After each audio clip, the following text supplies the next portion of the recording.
हरे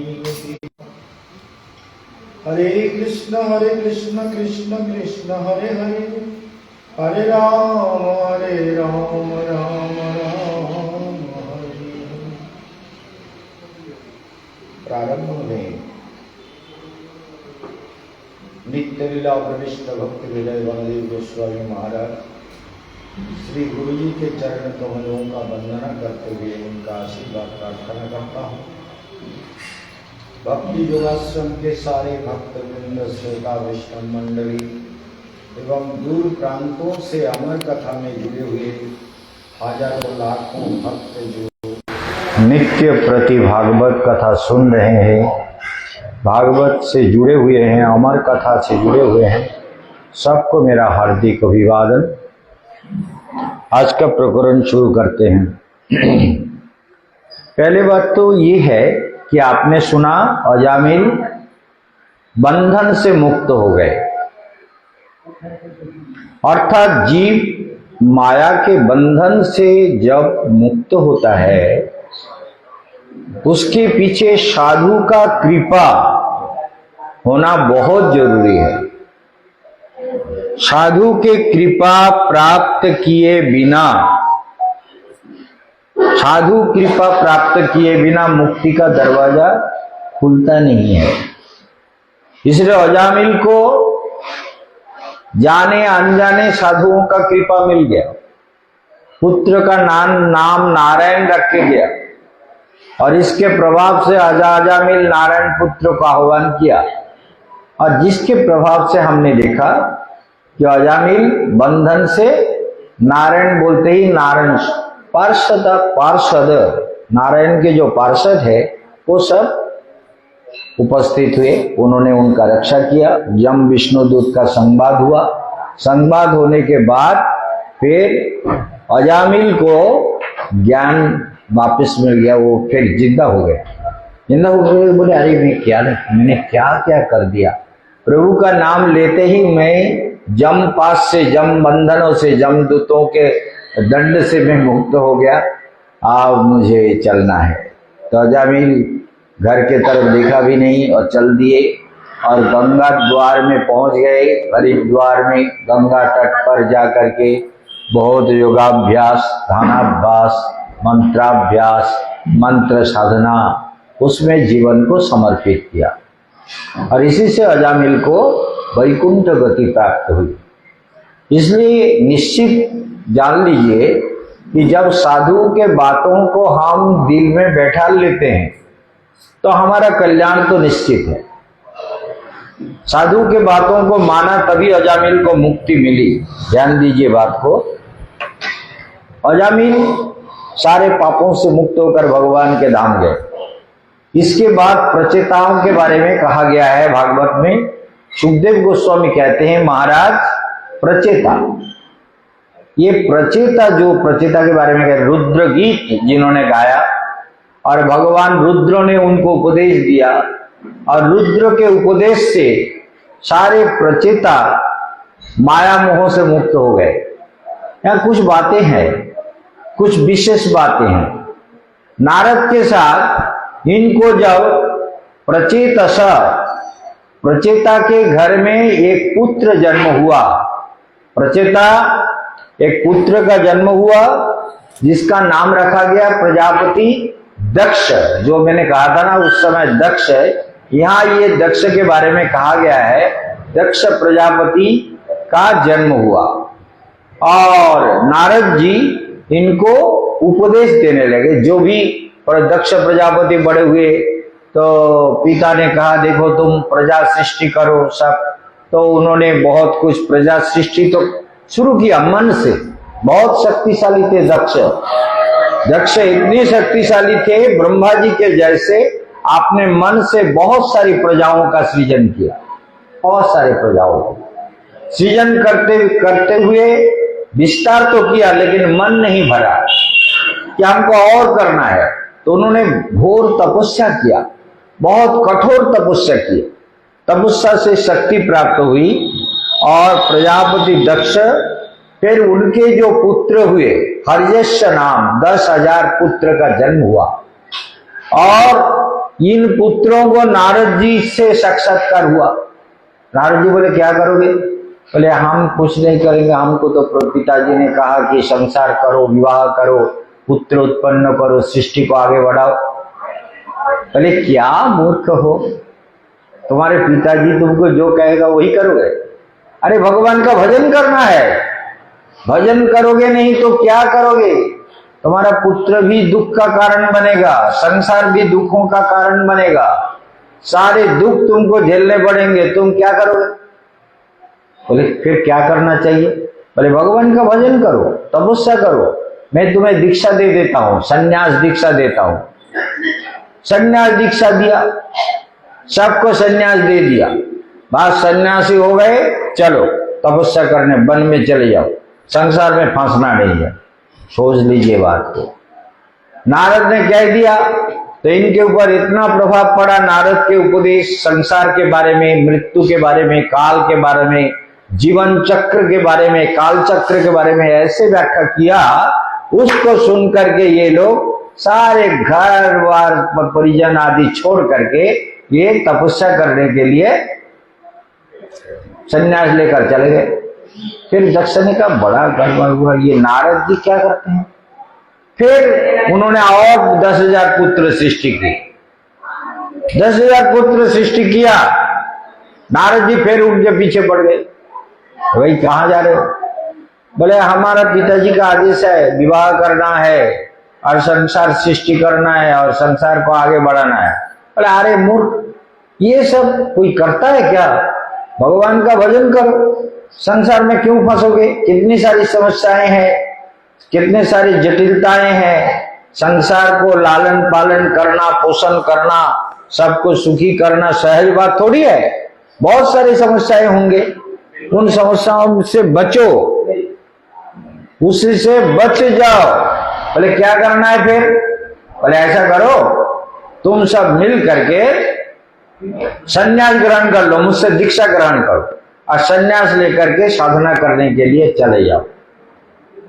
बोले अच्छा, आप तो जो कह रहे हैं वो हमको बहुत अच्छा लग रहा है, गुरुजी आपके बातों को हम मानेंगे।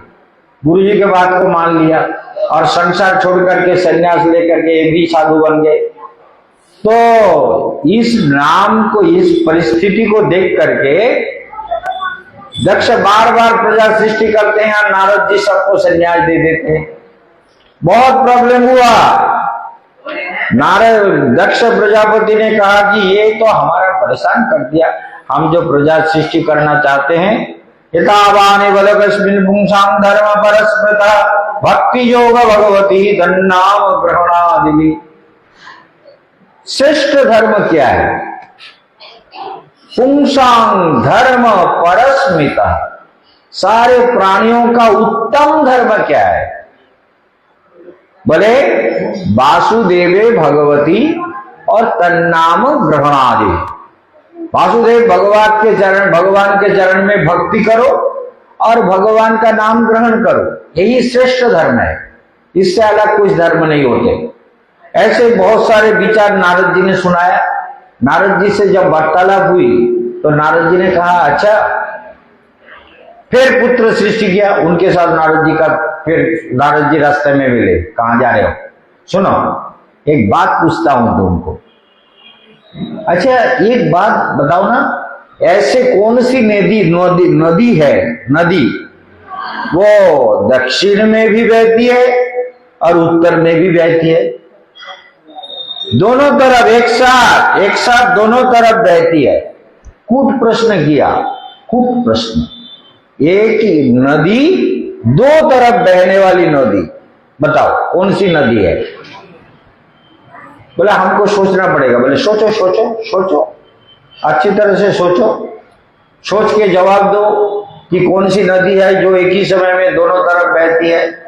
तो सोचने लगे, सोच के बोला देखिए कितना बड़ा विचार दिया। बोले देखो ये मनुष्य का हृदय नदी है जो बहुत ही कल्याणाय बहुत ही पापाय च। एक ही समय में ये जो मन है बहुत ही कल्याणाय, कल्याण के लिए तो मन चलता है, फिर कभी कभी पाप के लिए भी चल पड़ता है। एक ही समय में पाप को भी सोचता है और पुण्य को भी सोचता है। पाप भी करने को मन चाहता है, पुण्य करने को भी मन चाहता है। पुण्यस्य फलम इच्छन्ति पुण्यम नो कुर्वन्ति मानवा। पुण्य के अच्छे अच्छे फल तो मनुष्य चाहता है, लेकिन पुण्यम नो कुर्वन्ति, पुण्य कर्म करने की इच्छा नहीं होती। पुण्यम नो कुर्वन्ति मानवा, इस बात को ध्यान में रखना। हम लोग बहुत सारे अच्छे अच्छे फल तो चाहते हैं, लेकिन अच्छा अच्छा कर्म करने में जो परिश्रम है वो हम करना नहीं चाहते। इसलिए पुण्यस्य फलमिच्छन्ति पुण्यम नो कुर्वन्ति मानवा। सोचिए विचार को। तो उन्होंने जवाब दिया कि ये तो मनुष्य का प्रवृत्ति नदी है। प्रवृत्ति नदी माने प्रवृत्ति और निवृत्ति। कभी मन कहता है इसको छोड़ो, संसार को छोड़ो, कभी मन कहता नहीं छोड़े क्यों, ये सब हमारा है, पुत्र है, कन्या है, पत्नी है, संसार है, भोग ऐश्वर्य है, संपत्ति है, ये सब तो हमारा ही है, तो हम क्यों छोड़े। तो बहुत ही कल्याण आया, बहुत ही पाप आया। तो प्रवृत्ति और निवृत्ति नदी जो एक ही समय में मनुष्य के हृदय में बहती रहती है। ध्यान दीजिए।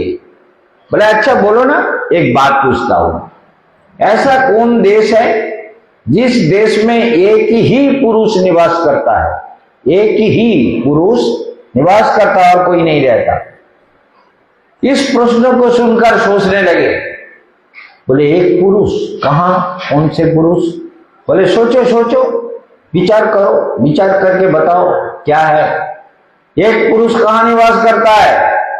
तो विचार को सुनते सुनते सुनते विचार करते करते फिर रिजल्ट यही आया कि हृदयेश अर्जुन तिष्ठति, हृदय में जो भगवान वास करते हैं वो एक पुरुष है। एक पुरुष हृदय में निवास करते हैं, वो हमारा प्रभु है, हमारा आराध्य है, हमारा परमपिता है, हमारा आत्मा है, हमारी सखा है, मित्र है। इसलिए एक पुरुष नारायण ही हृदय में विराजमान है।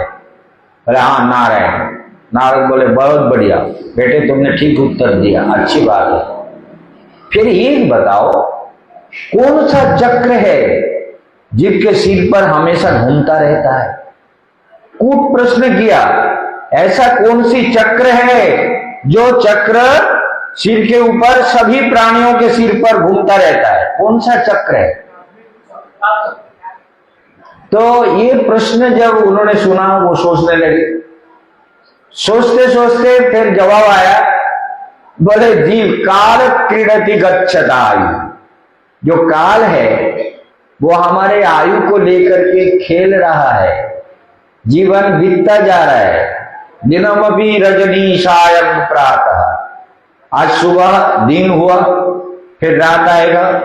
दिनमपि रजनी सायं प्रातः शिशिर बसंतो आएगा, फिर सर्दी शीतकाल आएगा। उसके बाद काल क्रीडति गच्छता आयु तदपि नो मुंचति आशा। तब भी मनुष्य की आशा खत्म नहीं होती, संसार को भोगता रहता है, कितने बार जन्म लेता है, मरता है, लेकिन संसार बंधन से मन इससे हटता नहीं है, हटना नहीं चाहता। क्योंकि बहुत से जन्म के संस्कार मन में पड़ा हुआ होने के कारण मन इस संसार में फंसा हुआ है, इससे अलग होना नहीं चाहता, और इससे अलग होने का उसको मार्ग भी मालूम नहीं है, बहुत परेशान होते हैं। सोचिए, इस प्रकार से विचार किया गया, ध्यान देकर सुनना है। नारद जी ने जब इनको कूट प्रश्न किया तो प्रश्नों से उनके अंदर विवेक पैदा हुआ। बोले अरे भाई, जब काल चक्र है, जब ये संसार ऐसा है, जब मृत्यु निश्चित है, फिर संसार क्यों करे। बोले हमको भी संन्यास दे दो, हमारे भाइयों के साथ हम भी संन्यास लेके जाना चाहते हैं। उनको भी नारद जी ने संन्यास दिया। नारद जी सबको भगवत भजन के लिए प्रेरित करते हैं कि भैया इसके पीछे मत पड़ो, भगवान के पीछे पड़ो, भगवान का भजन करो, भगवान का ध्यान करो, जिससे तुम्हारा सबका, तुम्हारे पूर्वजों का, तुम्हारा सारे कुलों का उद्धार हो जाए, ऐसा करो। बोले ठीक है, चले गए। लेकिन दक्ष को बड़ा क्रोध आया। दक्ष बोले, दक्ष प्रजापति बोले, देवर्षि नारद सुनो, मैं तुमको एक अभिशाप दूंगा। बोले जो तुम्हारी इच्छा ना, हमारे नारायण की इच्छा है, जिसके मुख से जो भी मिल जाए वो ही आशीर्वाद है। बोले नहीं, मैं ये तुम यहाँ जो रह के तुम्हारे आश्रम में रहकर सबको संन्यास देते रहते हो, सबको उपदेश देते रहते हो, सबको कहते हो संसार कुछ नहीं है, झूठ है, असत्य है, मिथ्या है, माया है, मोह है, ये सब अनित्य है, इसमें मत फंसो, भगवान के भजन में मन लगाओ, ये जो तुम उपदेश देते हो ना, ये हम वो भी चाप देते हैं, तुम कभी एक जगह नहीं रह पाओगे। तुम सारे संसार में अतल वितल सुतल महातल रसातल पाताल भू भुआ सतम मोह जन सत्य, सारे लोगों में चक्कर लगाते रहोगे। आपने ढेकी के ऊपर बैठ करके चक्कर लगाना तुम्हारा काम है, चक्कर लगाते रहोगे। नारद जी ने कहा ये जो वरदान तुमने दिया, वरदान ने अभिशाप दिया। बोले ये अभिशाप मेरे लिए वरदान हुआ, अच्छा ही है। एक जगह में प्रवचन करते थे, लोगों को सिखाते थे, आप सारे जगह में जाकर के सबको संन्यास देंगे, सबको प्रवचन सुनाएंगे। केशवानंद महाराज जैसे सारे भारत में घूम घूम के प्रवचन सुनाया। तो नारद जी बोले मैं भी सुनाऊंगा, और क्या है, भगवान की तो हमको यही चाहिए, और क्या है। सब जगह जाएंगे और भगवान की कथा सुनाएंगे, सबको भगवान के भजन में प्रेरित करेंगे, भैया भजन करो और भगवान का साधना करो, संसार अनित्य है, मिथ्या है, झूठ है, असत्य है, उसमें मत फंसो, सबको यही बताएंगे। और तुमको एक बात बताना चाहते हैं, दक्ष प्रजापति को नारद जी बोले, देखो तुमने हमने अभिशाप दिया, हम तुम्हें एक आशीर्वाद देना चाहते हैं। बोले क्या आशीर्वाद दोगे? बोले तुम्हारा सारे पुत्र संन्यास ले लिया, तुम दुखी हो, अब तुम्हारा पुत्र नहीं होगा, सारे कन्या जन्म लेंगे, सारे कन्या जन्म लेंगे। वो सब कन्या को हम संन्यास नहीं देंगे, उपदेश नहीं देंगे, वो कन्याओं को लेकर के तुम अपना संसार आगे बढ़ाओ, तुम्हारे घर में बहुत सारी कन्याओं का जन्म होगा। दक्ष प्रजापति के घर 60 कन्याओं का जन्म हुआ, 60 कन्याओं का जन्म हुआ। और इस कन्याओं को एक मतलब 27 कन्या तो चंद्र को दिया, 10 कन्या तो धर्म को दिया। इस तरह से सभी कन्याओं को सबके हाथ में समर्पित कर दिए दक्ष प्रजापति, और उसी से संसार का विस्तार होने लगा। और दक्ष प्रजापति बड़े खुश हुए। नारद भी बोले महाराज आप तो आपके बहुत सारे दामाद होंगे, बहुत नाती पोती होंगे, और आपके सारी लड़कियां आपको लेकर के बड़े आनंद से रहेंगे, और मैं सारा दुनिया घूम घूम के भगवान की कथा सुनाता रहूंगा, और यही मेरा जीवन का लक्ष्य होगा। तो इसलिए ये प्रकरण आया। दक्ष ने इस प्रकार से नारद के आशीर्वाद पा करके बहुत सारे कन्याओं का जन्म हुआ। और इसमें विचार दिया गया कि सिंधु नदी के बारे में भी प्रश्न आया। देखिए वेद शास्त्र में सिंधु नदी, ध्यान दीजिए बात को, सिंधु नदी, जो सिंधु नदी का जल भारत ने अभी पाकिस्तान जाने से रोक दिया, ये सिंधु नदी भारत के बहुत ही पवित्र, इस सिंधु सभ्यता के बारे में इतिहास में बहुत कुछ वर्णन है, लेकिन ठीक से वर्णन नहीं है। जो भी है भारत के ऋषियों का जो विस्तार हुआ है, तपस्या, मंत्र, जप, ध्यान, ऋषियों का जो भी कुछ हुआ है वो सिंधु नदी, वेदों का जो विस्तार हुआ वो सिंधु नदी के तट पर हुआ। सिंधु नदी के बारे में वेद में कम से कम 23 बार सिंधु नदी के बारे में वर्णन आया, और सिंधु नदी को सबसे पवित्र नदी माना गया ऋग्वेद में सिंधु नदी को सबसे पवित्र नदी माना गया। और यह सिंधु नदी का इतना महानता है, सिंधु सभ्यता, ऋषियों का तपस्या, मंत्र, जप, ध्यान, सिंधु नदी का जल ऋषियों के लिए बहुत ही उनके साधना के सहायक बने, और सिंधु सभ्यता धीरे धीरे विस्तार हुआ। और हमारे भारतवर्ष के वेद, वेदांत, उपनिषद आदि का रचना होने के लिए सिंधु नदी बहुत बड़ा भूमिका पालन किया।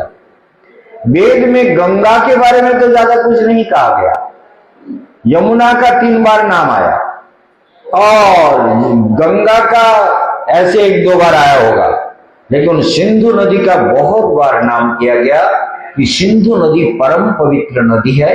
और इस नदी के किनारे जो सभ्यता बाढ़ा, जो मनुष्यों का जीवन विकसित हुआ, तपस्या किया, ध्यान किया, मंत्र जप किया, उस सिंधु नदी के किनारे आज भी जाने से मन शांत हो जाता है।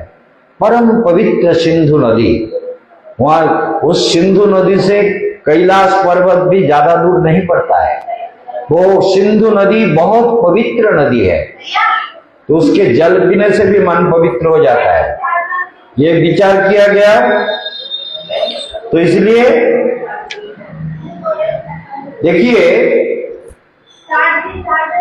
सिंधु नदी का जो विस्तार हुआ है, दक्ष प्रजापति के स्तव से संतुष्ट होकर दक्ष को बहुत आशीर्वाद दिया और नारद जी ने अभिशाप दिया, नारद जी ने आशीर्वाद दिया और इस प्रकार से सृष्टि आगे बढ़ने लगा। इसमें सुखदेव गोस्वामी और परीक्षित महाराज ध्यान देकर सुनना है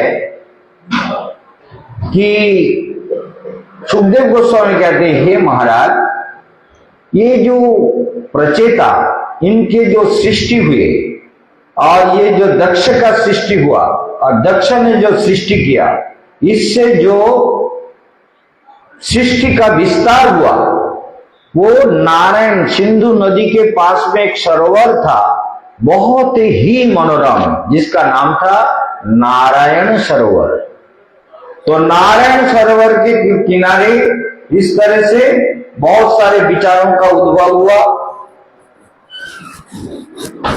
प्रश्न क्या किया? इति तथा राजेंद्र प्रजा समाधि मुनि उपेत्र नारद प्राहवचकुटानि पूर्ववत् दक्षायण संसृणुत गदत निगदम मम अनिच्छतानुपदवीं वक्त्रिणं वक्त्रिवत्सला। तो सारे जो आगे आगे भाई संन्यास ले गए, बंगाल में जब 8-10 जिनके घर में बहुत जमीन होता है तो हल चलाते हैं, तो हल चलाते हैं तो आगे वाला हल जैसा जाता है, पीछे वाला ऐसे 10 हल है, लाइन से सब चलता है। तो इसलिए ये सारे निवृत्ति मार्गों को अपना लिए, प्रवृत्ति मार्गों में नहीं गए। यही भागवत का मेन विषय है कि प्रवृत्ति मार्गों में जीव फंसने से जीव को कभी भी कल्याण प्राप्त नहीं होता है। और प्रवृत्ति मार्ग देखिए, यहां कहा गया कि धर्म को 10 कन्या दिए, ध्यान दीजिए, और कश्यप को 13 कन्या कश्यप को प्रदान की। कश्यप ऋषि को चंद्र को 27 कन्या दिए और भूत को, अंगिरा को, कृपाश्व को, ये तीनों को 2-2 कन्या प्रदान किए। अवशिष्ट 4 कन्या जो थे वो उन्होंने कश्यप को फिर संप्रदान किया। इस तरह से उन्होंने अपने 60 कन्या का विवाह दे दिया। सभी लोग अपने संसार में जुड़ गए। और ऋषभ देव के जन्म के बारे में आपने सुना, ऋषभ देव भी इन्हीं के वंश में जन्म लिए थे। अब चाक्षुष मनंतर का वर्णन आता है, ध्यान दीजिएगा। हम थोड़ा सा इसको बदल के शुरू करेंगे, ध्यान देना जरूरी है। हम देखते हैं महाराज चित्रकेतु के बारे में विचार यहां आ रहा है। चित्रकेतु प्रकरण, जब देवता अन्याय करते हैं, कर्म अगर ठीक नहीं करेगा तो फल तो भुगतना ही पड़ेगा। एक बार महर्षि दुर्वासा वो गए वैकुंठ, दुर्वासा जी गए, नारायण ने स्वागत किया, क्या हो दुर्वासा, ऋषिवर कैसे हो? नारायण को प्रणाम किया, नारायण से आशीर्वाद लिए। नारायण ने उनको एक माला पहना दिया, जय माला, दिव्य माला। बोले ये माला जिसके गले में होगा वो सर्वत्र विजय को प्राप्त करेगा, वो सर्वत्र जयी होगा। तो विजय माला दुर्वासा को पहना दिया। देखिए, जो भी कवच का वर्णन आता है शास्त्रों में, दुर्वासा विजयी मुनि, दुर्वासा के बारे में कहा गया वो विजयी है, कहा हारते नहीं आए, खाली एक जगह में हार गए। कहां रे? अम्बरीश महाराज के वहां जाके दुर्वासा को हारना पड़ा। बहुत बड़ा अपमान हुआ दुर्वासा का, लेकिन दुर्वासा कभी हारते नहीं है। सभी उससे डरते हैं और सभी उनका सम्मान करते हैं, पूजा करते हैं। और क्रोधी तेजस्वी ऋषि है, रुद्र के अंश से अवतीर्ण हुआ। किसके पुत्र है? अत्रि ऋषि का पुत्र है। अनुसुआ अत्रि के पुत्र है महर्षि दुर्वासा। और दुर्वासा इतने तपस्वी, इतने योगी, इतने सहज भाव से रहते हैं। गुस्सा जब हो जाता है तो हो जाता है, उसके बाद सहज हो जाते हैं। ये जीवन का बहुत बड़ा मंत्र है। भागवत सुन रहे हैं, सहज जीवन यापन करने का मनुष्य को अभ्यास करते रहना चाहिए। जो भी परिस्थिति आ जाए सहज हो जाओ, सुंदर हो जाओ, मन से, विचार से, बुद्धि से सरल, सुंदर, सहज भाव से जीवन व्यतीत करो। यही तुम्हारा जीवन का कल्याण का मार्ग है। जो सहज नहीं होगा वो कभी उत्तम पदवी को पा नहीं सकता। उत्तमा सहज अवस्था, उत्तम साधक वही है जो सहज अवस्था में जीवन को आगे बढ़ाता है। उत्तमा सहज अवस्था। तो दुर्वासा ऋषि ने क्या किया? ध्यान दीजिए, दुर्वासा ऋषि को भगवान ने माला पहनाया। बोले प्रभु आप दर्शन हो गया आपका वैकुंठ का, अब हम चलते हैं। बोले ठीक है ऋषिवर आप आइएगा। तो दुर्वासा चले आए। आ रहे थे, सोच रहे थे नारायण ने तो मुझे ये माला दिया है, तो ये माला में क्या करूं, ये मेरा क्या जरूरत है? मैं कभी विजयी होने के लिए मुझे माला का जरूरत है? ये कुछ ऐसी लीलाएं होती है भगवान की, जो लीला बहुत ही अद्भुत है, चमत्कार है, आश्चर्य है। भगवान ने माला पहना दिया। अरे माला दुर्वासा को क्या जरूरत है? किसी से लड़ने के लिए दुर्वासा का अभिशाप ही सब कुछ है। इतने तो जो तेजस्वी योगी महर्षि, महातेजस्वी रुद्रावतार, और उनको भी माला चाहिए क्या युद्ध करने के लिए या किसी को दंड देने के लिए? उन्होंने कहा माला क्या करूं, नारायण का दिया हुआ माला फेंक भी नहीं सकता। इतने में देखा कि नारायण इंद्र आ रहा है, ऐरावत के पीठ पर बैठे हुए देवराज इंद्र आ रहा है। और ये तो इंद्र जी आ रहे हैं। इंद्र तो इंद्र को दे दूं? क्यों? इंद्र को राज्य चाहिए, वैभव चाहिए, ऐश्वर्य चाहिए, विजय चाहिए, असुरों से जीत होना चाहिए, असुर से विजय पाना चाहिए, बहुत कुछ इंद्र चाहता है, तो मैं उसको माला दे देता हूं। तो उन्होंने ये माला हजारों साल में कभी मलिन नहीं होता, ऐसे दिव्य माला, वैकुंठ के माला जो हजारों साल तक मलिन नहीं होंगे, सूख नहीं जाएंगे, गिरेंगे नहीं। कमल का माला, 1000 कमल का माला था। और वही दिव्य माला लेकर के देवराज इंद्र के गले में। बोले ना इंद्र रुक जाओ। इंद्र रुक गए। दुर्वासा ऋषि नहीं रुकेंगे तो पता नहीं क्या अभिशाप देंगे। इंद्र को बोले कि ये माला तुमको पहना देता हूं, नारायण ने मुझे दिया, मैं तुमको दे दिया, जाओ लो जाओ। इंद्र को माला पहना दिया। इंद्र को अच्छा नहीं लगा।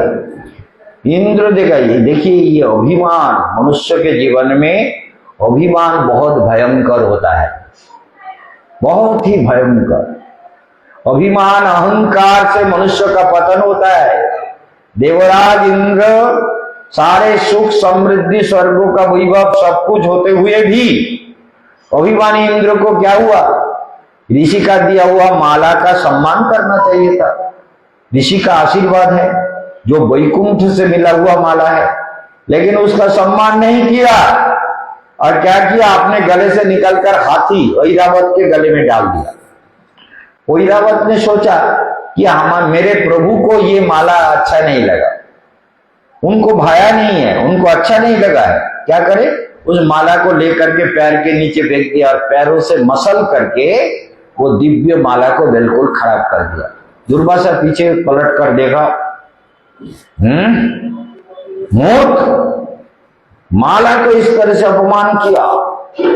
दुर्वासा ने कहा, देवराज इंद्र सुनो, मैं तुम्हें कहता हूं, तुमने जो माला का मेरा अपमान किया, माला का अपमान किया, ये जो महापाप तुमने किया, मैं तुम्हें अभिशाप देता हूं, तुम निश्रिको भवान, तुम श्रीहीन हो जाओ। ऐश्वर्य से, स्वर्ग से, सबसे तुम्हारा पतन हो, तो निश्रिको भवा। दुर्वासा ने अभिशाप दिया।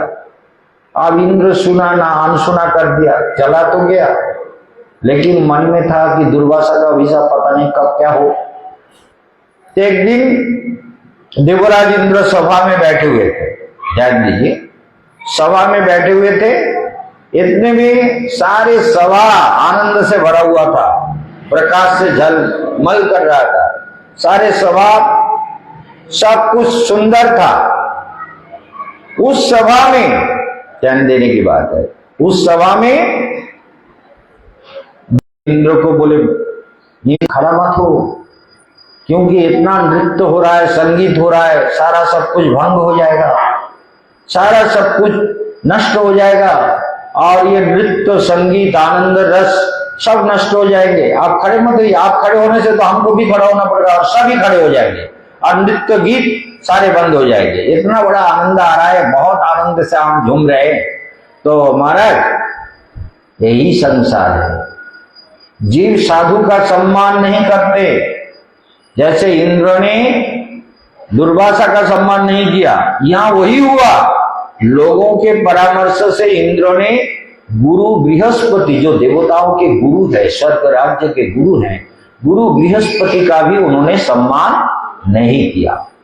और ना करने के कारण क्या हुआ, बृहस्पति बोले ये चेला लोगों को क्या हो गया।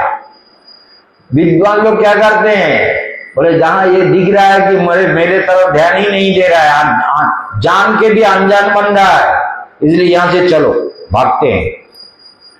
तो देव गुरु बृहस्पति अंदर गए ही नहीं, सभा में नहीं गए, गुरु वहां से चले गए। ध्यान दीजिए, देव गुरु बृहस्पति वहां से चले गए।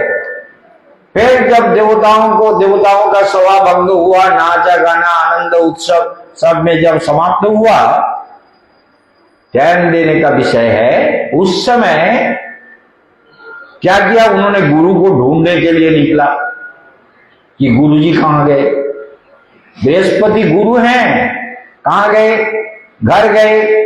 तो बृहस्पति का पत्नी है तारा माँ, गुरु माँ, तारा माँ, गुरुदेव कहाँ है, बोले घर तो नहीं है, वो तो चले गए थे, पता नहीं, गुरुदेव अदृश्य हो गए। बहुत ढूंढे, चारों तरफ ढूंढने लगा कि कहाँ गए गुरुदेव, लेकिन कहीं नहीं मिला। सारे स्वर्गों में, सारे प्रांतों में, सारे देवताओं ने मिलकर गुरु जी का अन्वेषण किया। इसलिए गुरु जब आते हैं तो आप लोग, जैसे मैं आता हूं तो आप लोग खड़े हो जाते हैं, ये होना शास्त्र का विधान है। गुरु को सम्मान करके स्वागत करना यही विधान है। ये नहीं करोगे तो जीवन में बहुत बड़ा पाप लगता है, बहुत बड़ा अनर्थ हो जाता है, जो हमको दिखता तो नहीं है, लेकिन अनर्थ तो भोगना ही पड़ता है, कोई नहीं छोड़ता, पाप का फल तो भोगना ही पड़ता है। तो गुरु बृहस्पति चले गए, देवताओं ने बहुत ढूंढा, गुरु जी नहीं मिले, पता नहीं क्या हो गया।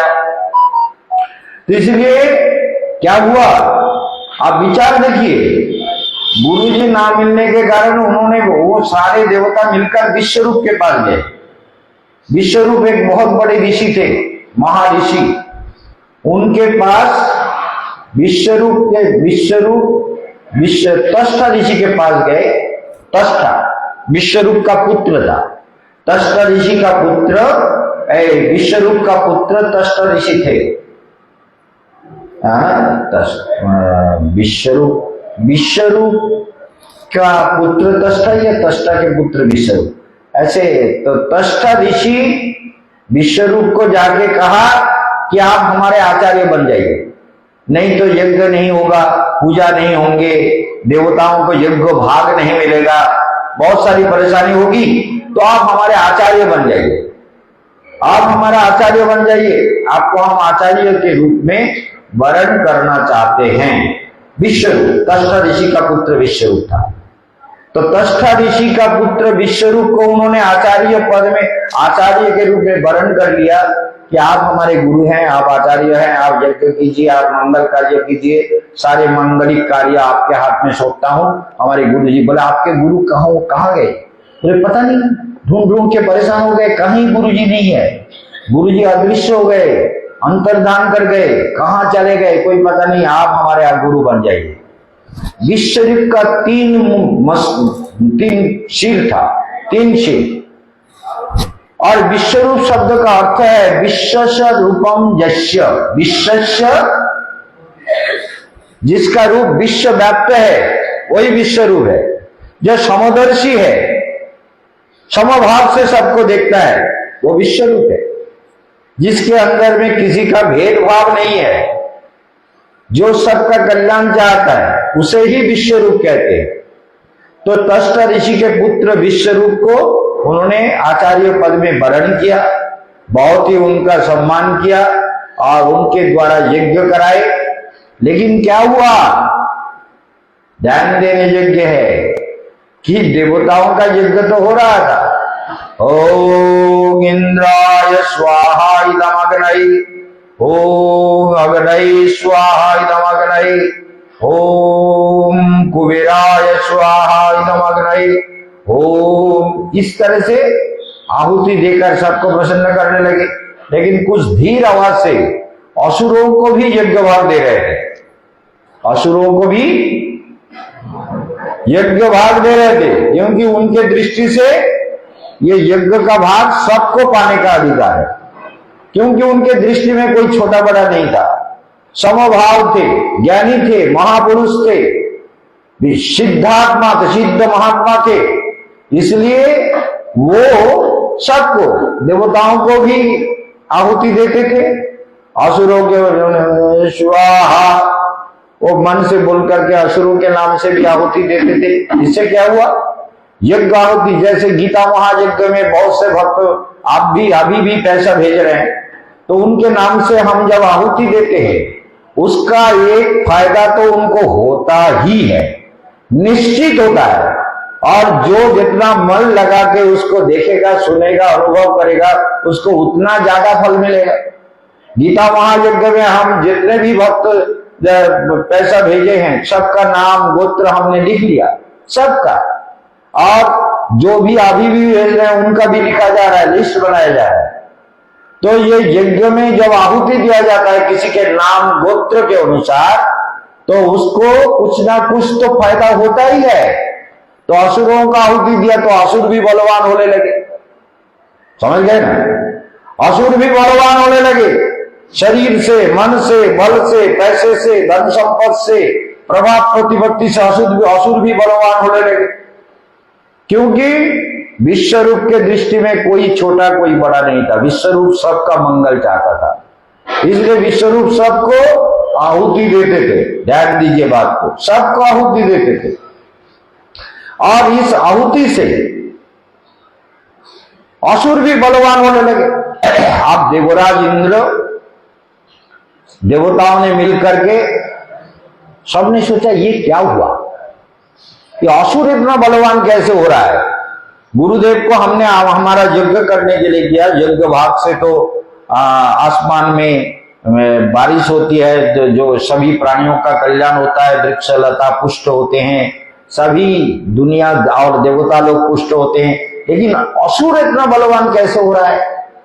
तो फिर धीरे धीरे पता लगा के देखा कि गुरुजी असुरों को भी यज्ञ भाग, जैसे हम कहते हैं कि जो भी भगवान के नाम से यज्ञ में दे, उनके नाम से आहुति दे, उनके परिवार का, उनके गोत्र का, उनके पूर्वजों का मंगल हो, इसी प्रकार विश्वरूप ने भी, जो ऋषि थे, विश्वरूप ने भी देवताओं का गुरु बनकर उन्होंने भी आहुति सबके लिए दिया, सबके लिए आहुति दिया।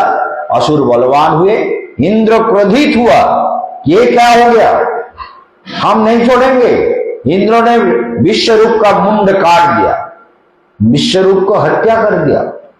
ब्रह्म हत्या, भयंकर ब्रह्म हत्या पाप लगा, विश्वरूप इंद्र को पाप लगा। ब्रह्म हत्या पाप, ब्राह्मण को निरपराध है, कोई अपराध नहीं है, फिर भी मार डाला। तो इसलिए ये जो पाप किया है, इस बात को ध्यान देना है। तो इंद्र ने जो पाप किया, उस पाप को उन्होंने 4 हिस्सों में बांट करके पाप को दे दिया। वो पाप अपने पास रखा नहीं है, जो पाप उनको लगा उन्होंने ऊषर भूमि, जो भूमि में फसल नहीं फलता, ऐसे भूमि को एक 4 हिस्से में बांटकर एक हिस्सा भूमि को दिया। इसलिए भूमि में देखिए कुछ मिट्टी ऐसे होते हैं, जैसे हमने तुलसी लगाया, तुलसी का पौधा लगाए तो मिट्टी इतना खराब है, पानी इतना खराब है, वो पौधा अपने आप मरता जा रहा है, कितना भी कोशिश करे उसको रक्षा करना। ये भी तुलसी का पौधा है, धीरे धीरे कमजोर पड़ रहा है। ये माँ तुलसी जो है धीरे धीरे कमजोर पड़ रही है। तो इसलिए कुछ मिट्टी ऐसे होते हैं जिसमें फसल नहीं फलते। हमारे ये भगत जी आए हैं, ठीक है ना, बहुत से मिट्टी है इतना खराब, कितना भी करो और कितना भी पानी डालो, और पानी भी अगर ठीक ना हो तो फिर फसल फलाना, फसल निकालना बहुत मुश्किल होता है। तो इसलिए हमने देखा कि इंद्र ने भूमि को दिया और वृक्ष को दिया रस के रूप में, और रमणियों को दिया उनके पीरियड के रूप में, और 4 प्रकार से भाग करके भूमि जल को भी दिया। भूमि, जल, पृथ्वी और स्त्री, इन चारों में अपने पाप को बांट दिया। तो इसलिए ये जल है। जल यदि ठीक ना हो, हमारे वृंदावन का जल क्या बताएं, इसके बारे में हमने बहुत सारे स्टडी किया है ना, कि वृंदावन के जितना नीचे जाएगा, बोरिंग जितना नीचे करोगे उतना ही खारा पानी निकलेगा। एक बार यहाँ जल निकालने के लिए, बोरिंग लगाने के लिए लोग आए थे दिल्ली से, सब आगरे से। हमने उनके जो हेड जो थे आगरे का, उनसे फोन मिलाया। मैंने कहा आप लोग जो कर रहे हैं ये जल हमको मिलेगा? बोले हाँ जल तो मिलेगा। जल मिलेगा, अच्छा जल पी सकते हैं? बोले ये नहीं कह सकता। अरे क्या?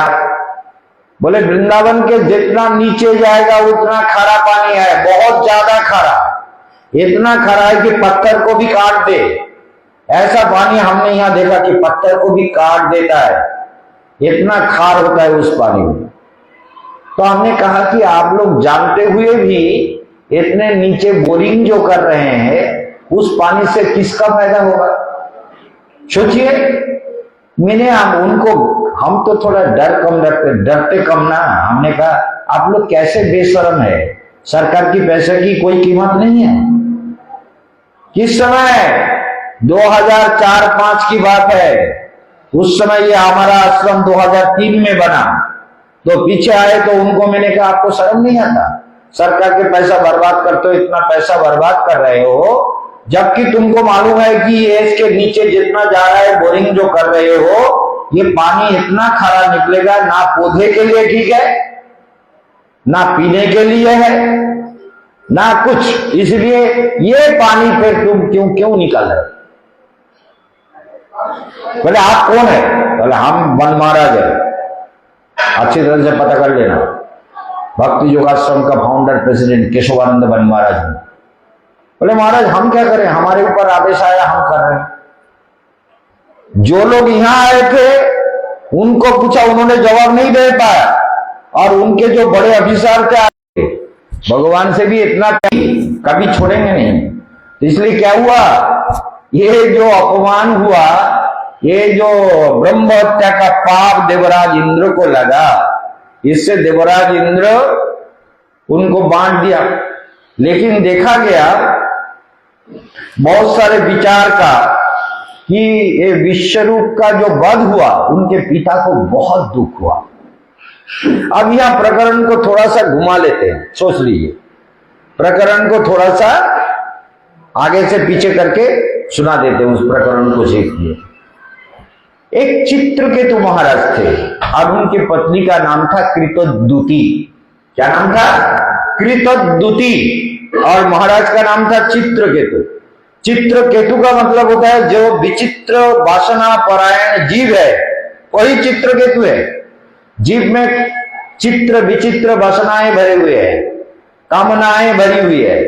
इसलिए चित्रकेतु का मतलब यही है जो विचित्र वासना के द्वारा मन भरा हुआ है वो चित्रकेतु है, लेकिन उनके पत्नी कृतद्युति है। चित्रकेतु महाराज के भागवत में कहा गया कि महाराज चित्रकेतु के 1100 पत्नियां थी, भागवत में कहा गया।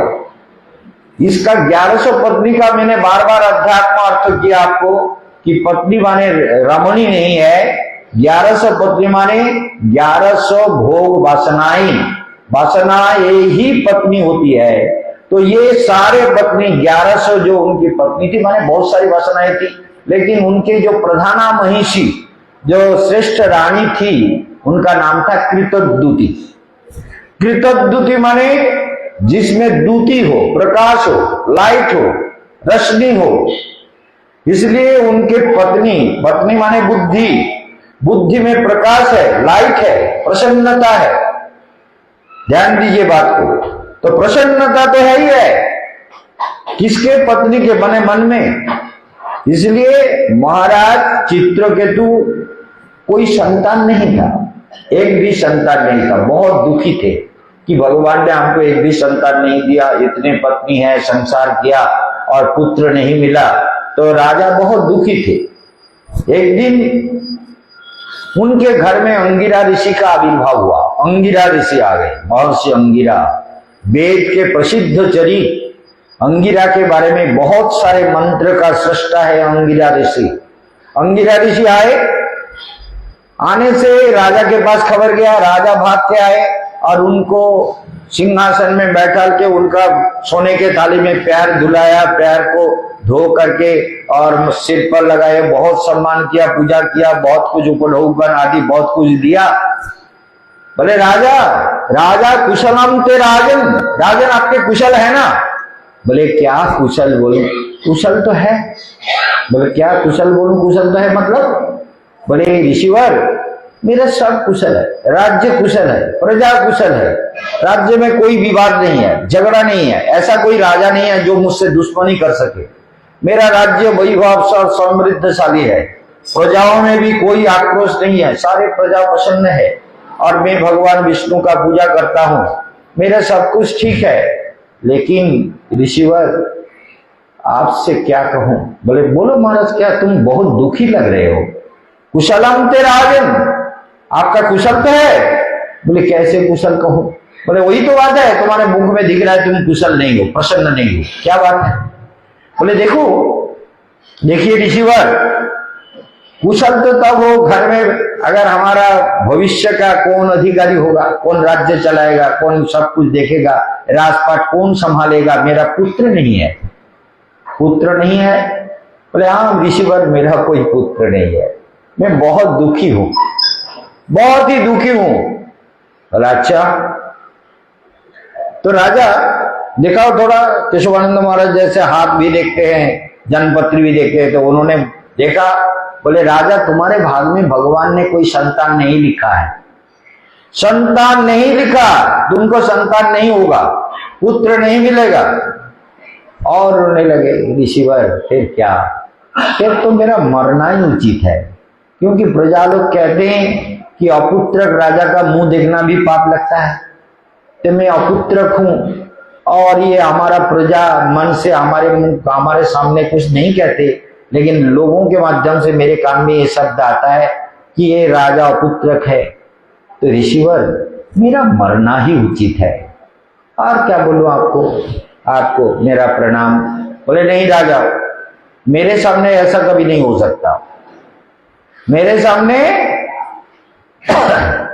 एक बात ध्यान दीजिए, ये हमारी ये नमिता है ना, ये भी कहती है, मुझे कल कह रही थी कि भगवान अगर हमको नहीं मिले तो मैं गले में रस्सी बांध के लटक के मैं आत्महत्या कर लूंगी।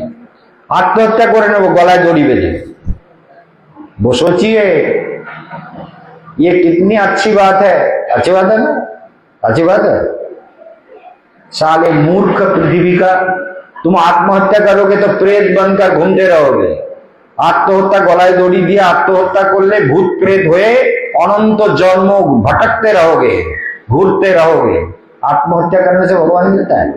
महाप्रभु चैतन्य महाप्रभु ने देखा है, ध्यान दीजिए, महाप्रभु जब सनातन गोस्वामी की बात आई तो जगदानंद बोले, सनातन गोस्वामी वृंदावन में थे, वृंदावन से पुरी धाम गए थे, रथ से पहले गए। तो सनातन गोस्वामी जंगल के रास्ते में ऐसे चलते चलते ना जाने क्या क्या पानी मिला, क्या क्या पानी से स्नान किया, सारे शरीर में कुंड रसा, माने सारे शरीर फोड़ा फुसरी और फोड़ा आदि भर गया और खून पूज निकल रहा है। सनातन गोस्वामी पुरी धाम गए। पुरी धाम में जब सनातन गोस्वामी गए तो महाप्रभु सनातन गोस्वामी को आपने दिव्य अंग से आलिंगन किया। महाप्रभु के शरीर में यो घा जो था, जो फोड़ा आदि था, उसके खून पूज वगैरह महाप्रभु के शरीर में लग गया। तो जगदानंद महाप्रभु से बहुत प्रेम करते थे। महाप्रभु का प्रिय पार्षद था जगदानंद।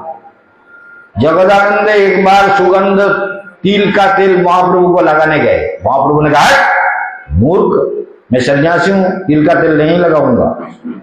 तो जगदानंद ने क्या किया, वो तिल के कलश को वहीं प्रभु के सामने फेंक मारा। सब तिल का जो मिट्टी का कलश था वो टूट गया। बोले, जब प्रभु के सेवा के लिए लाया वही नहीं लगेगा तो ये क्या जरूरत है, फेंक दिया। ऐसे जगदानंद बहुत महाप्रभु के प्रेम में राधे राधे, महाप्रभु के प्रेम में बहुत ही तन्मय थे, तल्लीन रहते थे। तो जगदानंद सनातन गोस्वामी को कहने लगे, अरे तुम्हारे शरीर में कितना घा है और खून है, पूज है, क्या क्या गंदगी है, और उसी से प्रभु आके तुमको आलिंगन करते हैं, तुम्हें अच्छा लगता है? तो हमें कहाँ अच्छा लगता है, हम तो कहते प्रभु मुझे मत छो, प्रभु मुझे मत छो, बार बार मैं भागना चाहता हूं लेकिन प्रभु जाके जकड़ लेते हैं, मुझे अपने बाहों से भर लेते हैं। अब मैं प्रभु से क्या कहूं? बोले ऐसे जगदानंद ने कहा, ये भी तो बात है, लेकिन एक काम कर सकते हो। बोले क्या? बोले रथ शुरू होने वाला है, तो रथ के दिन ऐसा करना कि चलते चलते चलते रथ के पहिया के नीचे लेट जाए और मर जाओगे। मर जाने से फिर प्रभु क्या करेंगे? फिर तो तुम्हारा शरीर खत्म हो जाएगा और तुम मर जाओगे और प्रभु तुमको आलिंगन नहीं कर पाएगा। प्रभु के शरीर में ये जब गंदगी लगता है तो हमको सहन नहीं होता, तुम मर जाना। महाप्रभु बाप को दूसरे दिन सुबह सब भक्तों को बुलाया। महाप्रभु ने कहा बांग्ला शब्द में, 3 दिनेर जगह सनातने करे उपदेश। 3 दिन का जगह माने जगदानंद बहुत बड़े विद्वान थे, उन्होंने बहुत कुछ लिखा। 3 दिन का जगह सनातन गोस्वामी जैसे महापुरुष को उपदेश करता है कि रथ के नीचे मारो। तो क्या कहा? देहोत्यागे कृष्ण ना पाइए, कृष्ण पाइए भजने। ध्यान रखो, गलाय दौड़ी दिए झूलने से अच्छा है पेतनी बन के गलाय दौड़ी के झूलने पेतनी हुए घुरे बेड़ा वृंदावन पेतनी होती पल्लूला गलाय दौड़ी दिए घुरे बेड़ाले पेतनी हवा पेतनी हुए घुरे घुरे बेड़ाबा निम गाचे बट गाचे अश्वत्थ गाचे सारा दुनिया पेतनी हुए कत जन्म घुरते थाकबा घुरते घुरते जदि कखनो आबार साधुर कृपा हय ताहले उद्धार होबे हयतो कोनोदिन किन्तु गलाय दড়ি दिए भगवान के ना पेले गलाय दড়ি दिए मर गलाय दড়ি दिए भजन करो तपस्या करो देह त्यागे कृष्ण ना पाइए देह त्याग करने से कृष्ण नहीं मिलते कृष्ण पाइए भजनी भजन के द्वारा ही कृष्ण प्राप्ति संभव है भजन किए बिना ऐसे मूर्ख विचार जो जिन लोगों के दिमाग में आता है कि हम ऐसे गले में रस्सी लगा के मर जाएंगे भगवान भगवान कर अरे भगवान नहीं निकलेगा तुम्हारे अंदर जो भावनाएं है वो भगवान निकालने नहीं देंगे। जैसे तोते को राधा राधा कृष्ण कृष्ण सिखा वो सीखेगा लेकिन बिल्ली जब पकड़ेगा ना वो टैं टैं करेगा राधा राधा नहीं बोलेगा क्योंकि उसका राधा राधा उसका हैबिट नहीं है और राधा भजन नहीं किया कृष्ण भजन नहीं किया इसलिए तोते को बिल्ली पकड़ने से राधा कृष्ण नहीं बोलेगा वो तो सिखाया हुआ है। इसी प्रकार भजन किए बिना जीव को मुक्ति नहीं मिलती। ये भजन अगर जो मन से करने का कोशिश करेगा ये भजन जो भी करेगा उसको कल्याण होगा। ये भागवत का शिक्षा है इसको ध्यान में रखो। तो चित्रकेतु महाराज उनका जो पुत्र, ऋषि ने कहा महाराज ऐसा है, एक फल देता हूं महाराज आपको, एक फल, ये फल ले जाके आपका जो प्रधाना महिषी है, महिषी को खिला देना, महिषी को खिला देना, महिषी को खिला देना। बोले ठीक है। तो फल लेकर के उन्होंने कृतद्युति को फल दे दिया। बोले तुम ये फल, लेकिन ऋषि ने कहा महाराज पुत्र आपको लाभ होगा, लेकिन हर्ष शोकमय प्रदा, ये दुनिया का यही दस्तूर है, यही कानून है, यही नेचुरल लॉ है। जो भी तुमको मिलेगा उसमें दो चीज मिलेंगे, हर्ष और शोक, आनंद और दुख दोनों मिलेगा। इसलिए हमको पुत्र मिल गया खाली सुख ही मिलेगा। अरे पुत्र खाली सुख के कारण नहीं होते, दुख के कारण भी होते। पत्नी भी, पत्नी से सुख मिलता है, दुख भी मिलता है। तो संसार में चक्रवत परिवर्तन ते सुखानि च दुखानि च। तो अंगिरा ऋषि ने कहा तुमको पुत्र तो मिलेगा, लेकिन हर्ष शोकमय प्रदा, तुम्हारे भाग में पुत्र नहीं है, फिर भी मैंने दे दिया। तुम इसको ठीक से रक्षा कर सकते हो तो कर लेना, कोई परेशानी नहीं। ये फल खिलाओ, तुम्हारा घर में पुत्र तो होगा ही, पुत्र का जन्म जरूर होगा, ये मेरा आशीर्वाद है। अंगिरा ऋषि ने आशीर्वाद दिया, तो आशीर्वाद से धीरे धीरे देखा गया। भागवत सुखदेव गोस्वामी महाराज परीक्षित को कहते, हे महाराज, अंगिरा ऋषि के आशीर्वाद से धीरे धीरे कृतद्युति गर्भवती हुई और उनके गर्भ में धीरे धीरे पुत्र बढ़ने लगा। एक दिन पुत्र का जन्म हुआ, बड़ी खुशी की बात है। तो पुत्र का इतना, पुत्र के जन्म से राजा के पास जब खबर आया, राजा ने कहा दान करो, गाय दान करो, स्वर्ण दान करो, पैसा दान करो और सबको खिलाओ पिलाओ, प्रजाओं को सबको धन संपत्ति दो, सबको आनंद उत्सव करो, मेरा पुत्र का कल्याण हो, सभी आके आशीर्वाद दें। राजभवन में बहुत बड़ा उत्सव हुआ, बहुत बड़े उत्सव, सारे लोग उत्सव में आनंदित हो गए, सारे लोग उत्सव में सम्मिलित हुए, सारे प्रजा आदि सब आए। देख लीजिए ऐसा उत्सव, सब लोग मिलकर के उत्सव तो करने लगा। लेकिन घटना क्या हुई, हर्ष शोकमय प्रदा। ध्यान दीजिए, ये जो और रानियां थी ना, महाराज पहले सभी रानी के घर में थोड़ा थोड़ा जाते थे, सबसे थोड़ा पूछते थे कैसे हो, क्या हो। इतने सारी रानियां हैं, तो उन रानियों के घर पास, उनके पास जाके थोड़ा बैठते थे, थोड़ा बातचीत करते थे, थोड़ा हंसी मजाक करते थे, थोड़ा ये सब देख करते तो थे। लेकिन जब से पुत्र हुआ, जब से पुत्र हुआ तब से हम देखते हैं,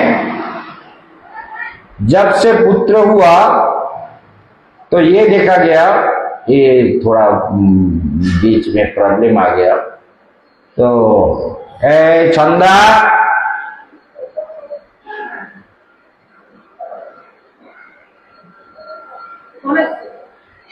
समझ में नहीं आता, फ्लाइट मोड कर दिया, चलो कोई बात नहीं, फ्लाइट मोड कर दिया।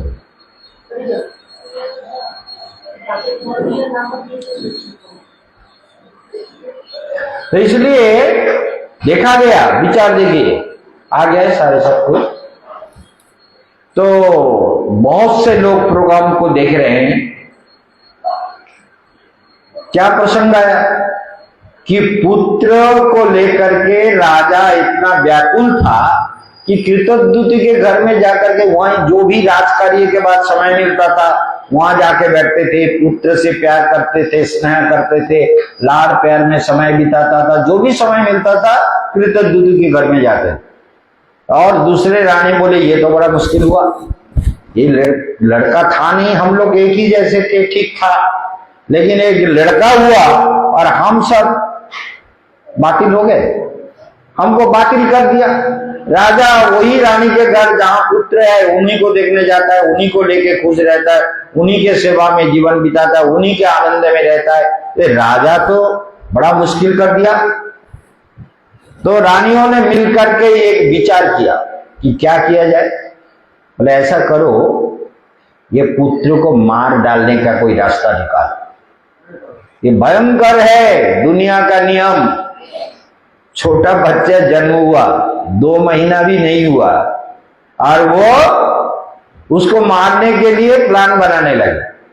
सभी रानियों ने मिलकर पुत्र को कैसे हत्या किया जाए इस बारे में विचार करने लगा और बोले दासी के द्वारा उसके दूध में जहर मिला दो, हम लोग खुद नहीं जाएंगे, दासी जाके दूध में जहर मिला देंगे। पैसा पैसा देके सब व्यवस्था किया करके फिर दूध में जहर मिला के शिशु को पिला दिया गया। क्या हुआ? जहर के प्रभाव से बच्चा मर गया, शरीर नीला पड़ गया। बहुत दुखी राजा के पास खबर गया, महाराज आपके पुत्र मर गए, 1 साल हो गया। 1 साल पहले अंगिरा ऋषि ने फल दिया था, आज पूरा 1 साल हो रहा है और पुत्र का 2 महीना उम्र हो गया, 2 महीना पूरा हुआ।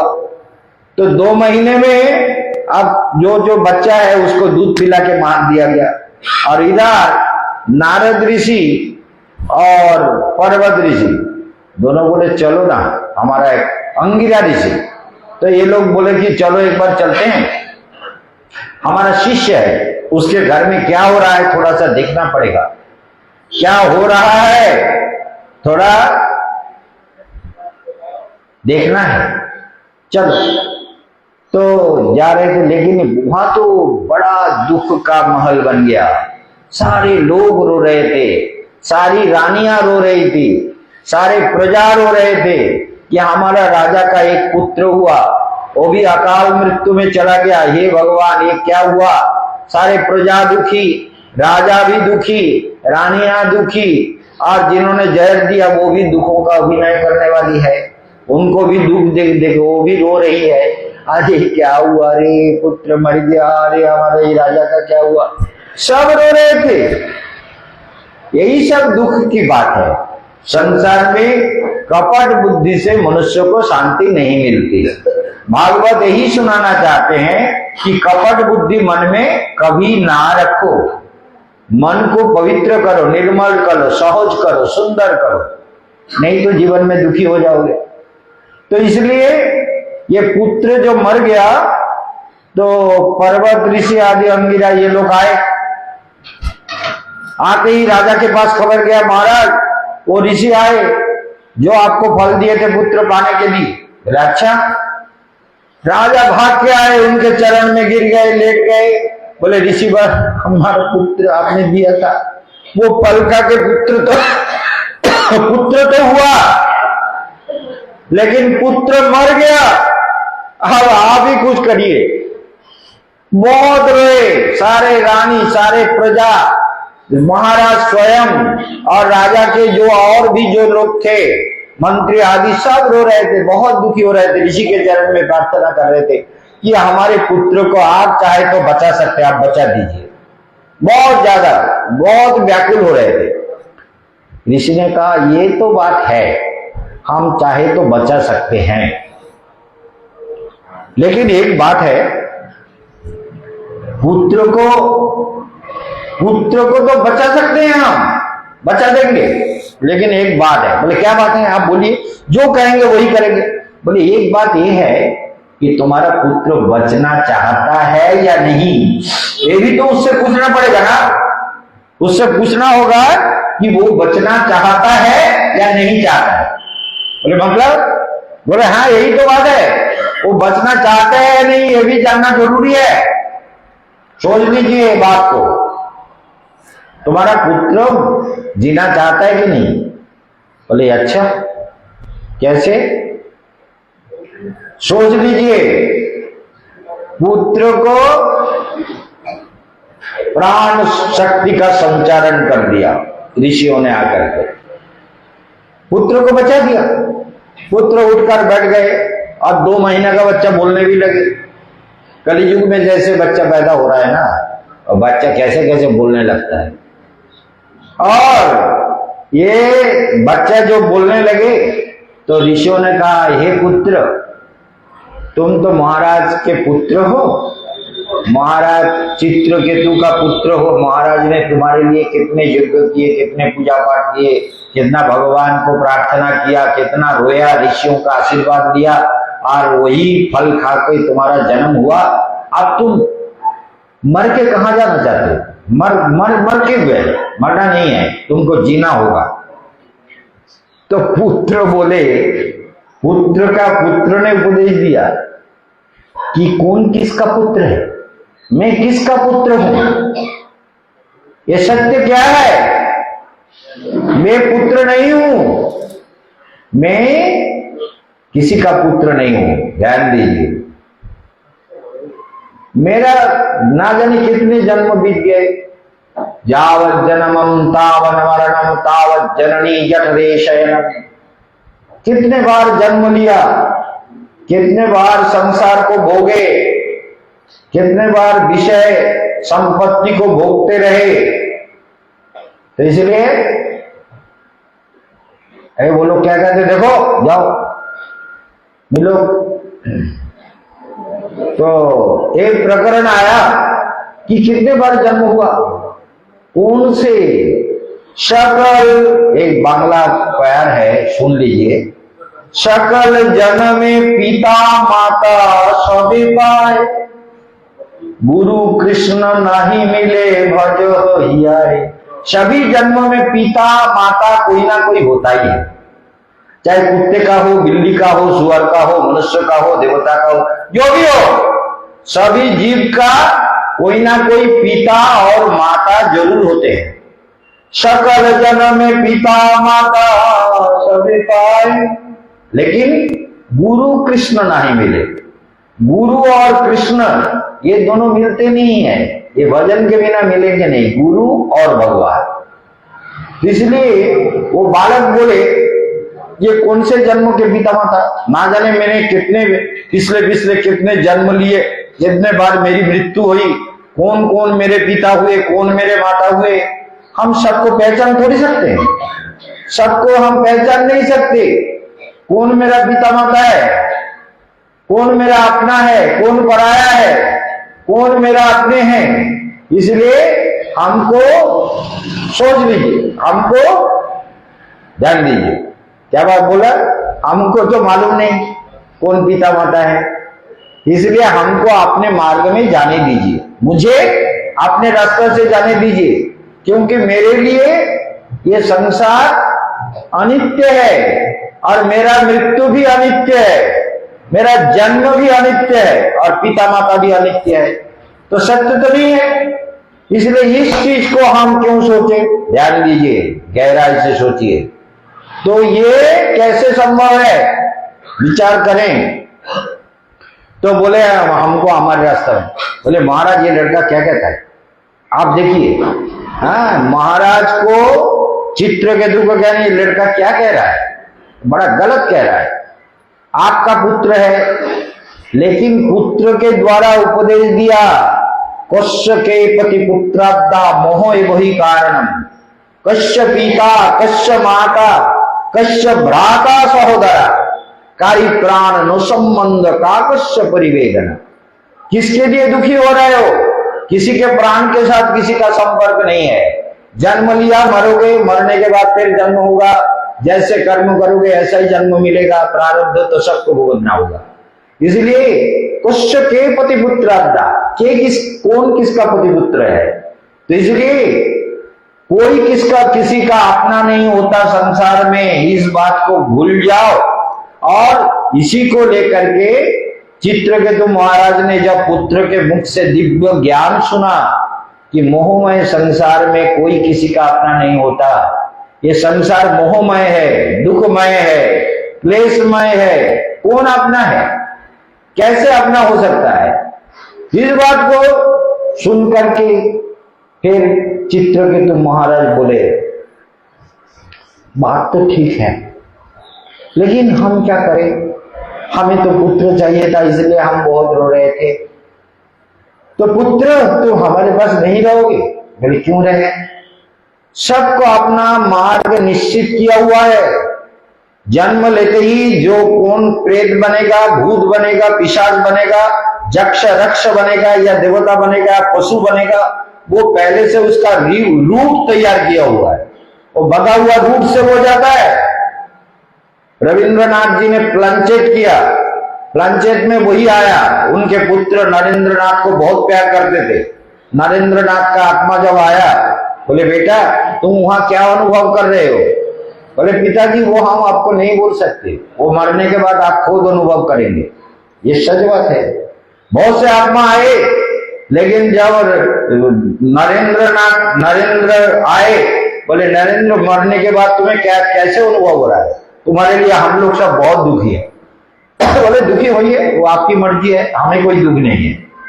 बोले तुमको कैसा लग रहा है? बोले कैसा लग रहा है वो नहीं बता सकता, वो मरने के बाद आप खुद अनुभव करेंगे, वो हम नहीं बताएंगे, वो आपको मरने के बाद ही अनुभव करना होगा। कैसा लगता है मरने के बाद, क्या स्थिति होती है, कर्म का फल कैसे भोग होता है, कैसे कैसे जीव अपने अपने। बोले ये सब आत्मा जो मरने के बाद कहा जाता है, बोले अपना अपना अलग अलग रूट बना हुआ है, रोड अपने अपने अलग अलग रास्ते हैं, और सभी आत्मा जो है अलग अलग रास्ते से दौड़ रहा है। आपने गति पथ से वो दौड़ रहा है, और वो महाशून्य में सब अपने मार्ग से चल रहा है। कोई किसी के साथ कोई टच नहीं है। यही रविंद्रनाथ के पुत्र ने कहा, इसलिए जान लीजिए ये पुत्र भी यही कहा कि कोई किसी के साथ संबंध नहीं है।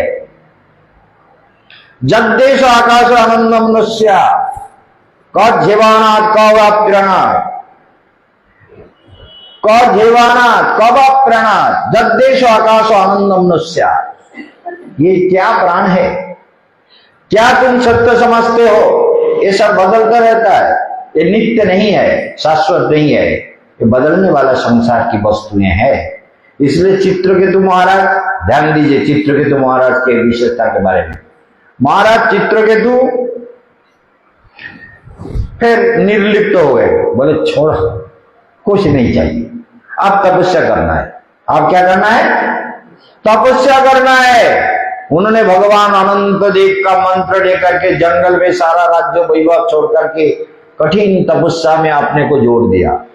ओम नमो भगवते वासुदेवाय शंकरशनाय प्रद्युम्नाय अनिरुद्धाय एव च। ओम नमो भगवते अनंत देवाय नमः। अनंत का अनंत देव के ध्यान करने लगे, अनंत देव का ध्यान करने लगे महाराज चित्रकेतु। बहुत ध्यान किया, बहुत गहराई से, क्योंकि उनका हृदय को परिशुद्ध कर दिया था। किसने? ऋषियों ने और उनके पुत्र ने।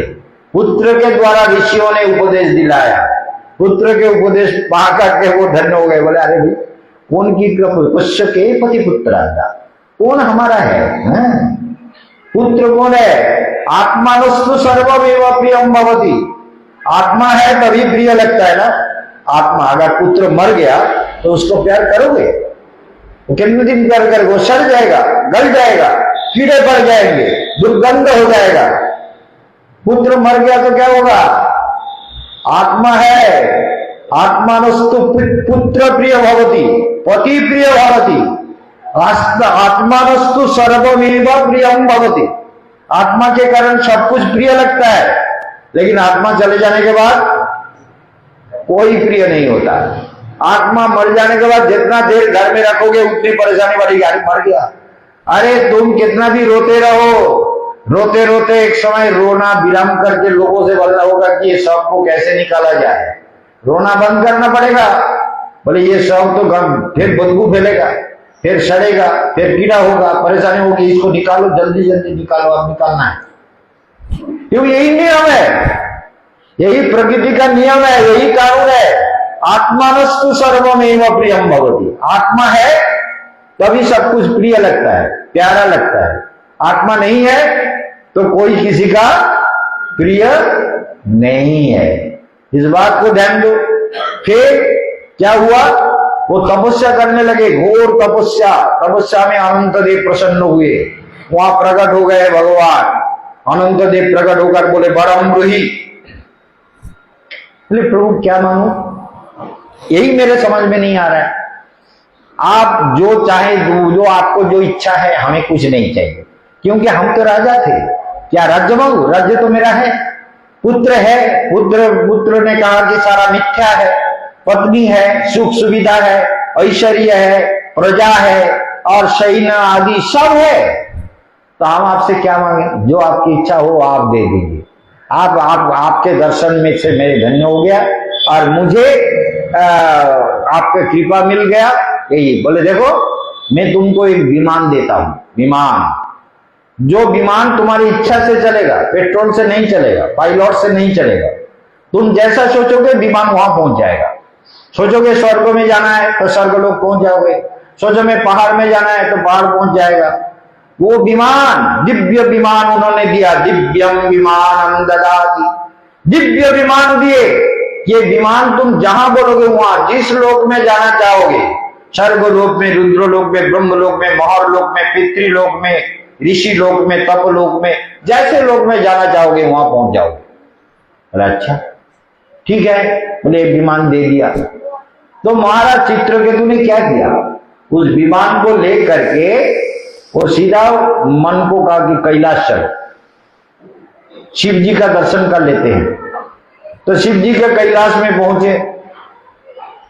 शिव जी के कैलाश में पहुंचकर देखा कि शिव जी सारे ऋषियों को उपदेश दे रहे थे। ध्यान दीजिए, ऋषियों को निर्लिप्त होकर, भोला महेश्वर, बागंबर या दिगंबर, कुछ भी समझ लीजिए।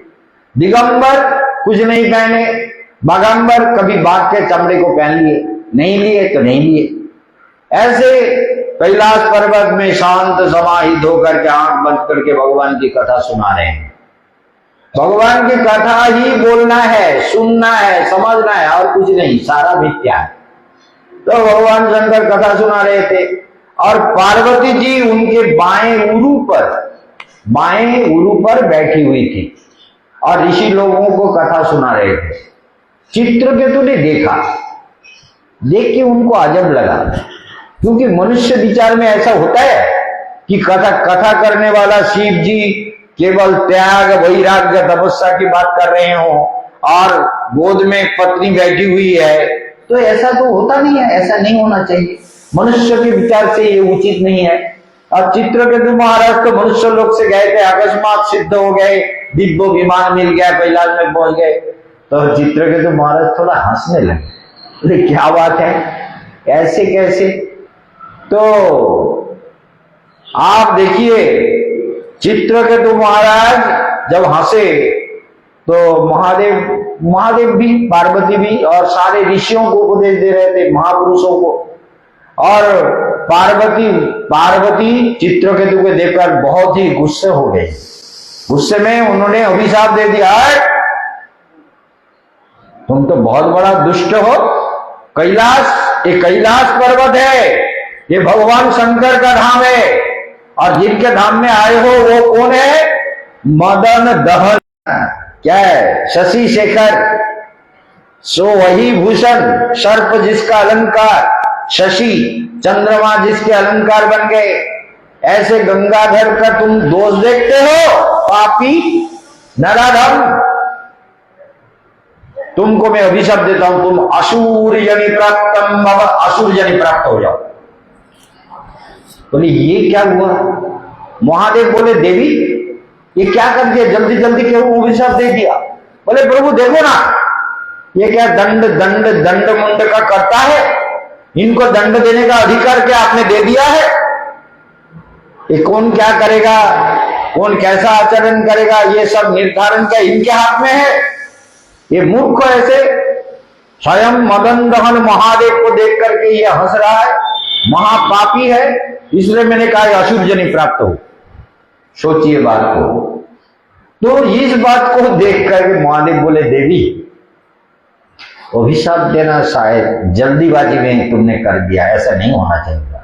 बोले प्रभु क्या करते, आप बताओ, आप नहीं तो बहुत नुकसान हो जाएगा। बोले इसका मतलब क्या हुआ?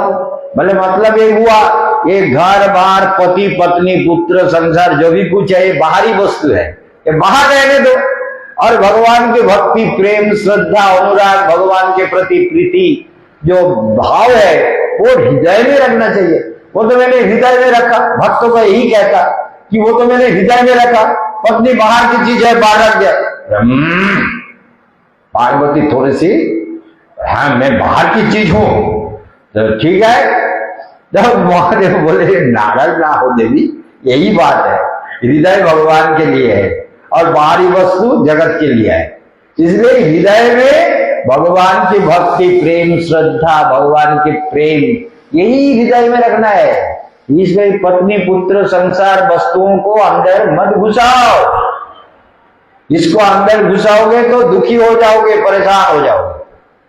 इसलिए चित्रकेतु महाराज को ये अभिशाप हुआ। और इधर विश्वरूप का जो शिरच्छेद किया, उसको हत्या जो किए देवराज इंद्र ने, तो उनके पिता तष्टा ऋषि ने कहा मुझे यज्ञ करना होगा, पुत्र हत्या का बदला लेना होगा, इंद्र को मरना पड़ेगा, इंद्र को हम मारने का सारा रास्ता निकालेंगे, ऐसा यज्ञ करेंगे कि हमारे ऋषियों का शक्ति, मंत्रों का शक्ति कैसा है, इंद्र को पता तो चले कि हम क्या कर सकते हैं। इंद्र सोचता है कि हम जो करेंगे वही होगा, तो हम तो होने नहीं देंगे। तो तष्टा ऋषि ने इंद्रवध यज्ञ का आयोजन किया, बहुत बड़ा यज्ञ। बोले इंद्रवध यज्ञ करेंगे। हाँ, तो यज्ञ हुआ, सारे ऋषि लोग आए, मंत्रोच्चारण हुआ और बहुत सारे यज्ञ कुंड बनाए गए और दिव्य कुंड में सारे ऋषियों ने आहुति दिया। और जब पूर्णाहुति देने का समय आया, बोले ईदम पूर्ण होमम जससे विष्णवे, पूर्ण होम तो दे, पूर्णाहुति देना है। क्या बोलना है, क्या चाहते हो, क्या चाहते हो, क्या भगवान से चाहते हो, पूर्ण होम में मांगो। तो ब्रह्मा जी ने, ऋषियों ने मंत्र उच्चारण करते समय मंत्र को थोड़ा सा, ये ज्ञानी लोग थे, इन्होंने कहा इंद्र वध तो नहीं हो सकता, इंद्र का वध रूपी यज्ञ होगा तो दुनिया में एक अलग गलत संदेश जाएगा, लोग गलत काम में प्रवृत्त हो जाएंगे और यज्ञ का फल भी जगत में गलत मिलेगा। ये गलत शिक्षा नहीं देना है। शब्द उच्चारण करते समय इंद्र सचिव पूर्णाहुति, इदम पूर्ण होमम, ये क्या करना है, इंद्र शत्रु स्वाहा। सोचिए, मंत्र तो एक ही था, लेकिन उच्चारण के स्टाइल में थोड़ा सा चेंज किया गया। इंद्र शत्रु ऐसा होना चाहिए था, लेकिन हुआ इंद्र शत्रु, शत्रु को जोर से दिया। क्या क्या इसका अर्थ क्या हुआ? पहला अर्थ तो ये हुआ था कि इंद्र का जो दुश्मन है, इंद्र को मारने वाला जो महाशक्तिशाली असुर है, उसका इस यज्ञ कुंड में जन्म हो। मंत्र का ही अर्थ था, लेकिन ऋषियों ने बदल दिया ऐसे, इंद्र शत्रु माने इंद्र जिसको मारेगा, अर्थ यही हुआ। संस्कृत में ऐसा अर्थ आया है कि उच्चारण शैली बदलने से अर्थ भी बदल जाता है। तो इंद्र शत्रु मतलब इंद्र जिसको वध करेगा उसका इस यज्ञ कुंड से प्रकट हो।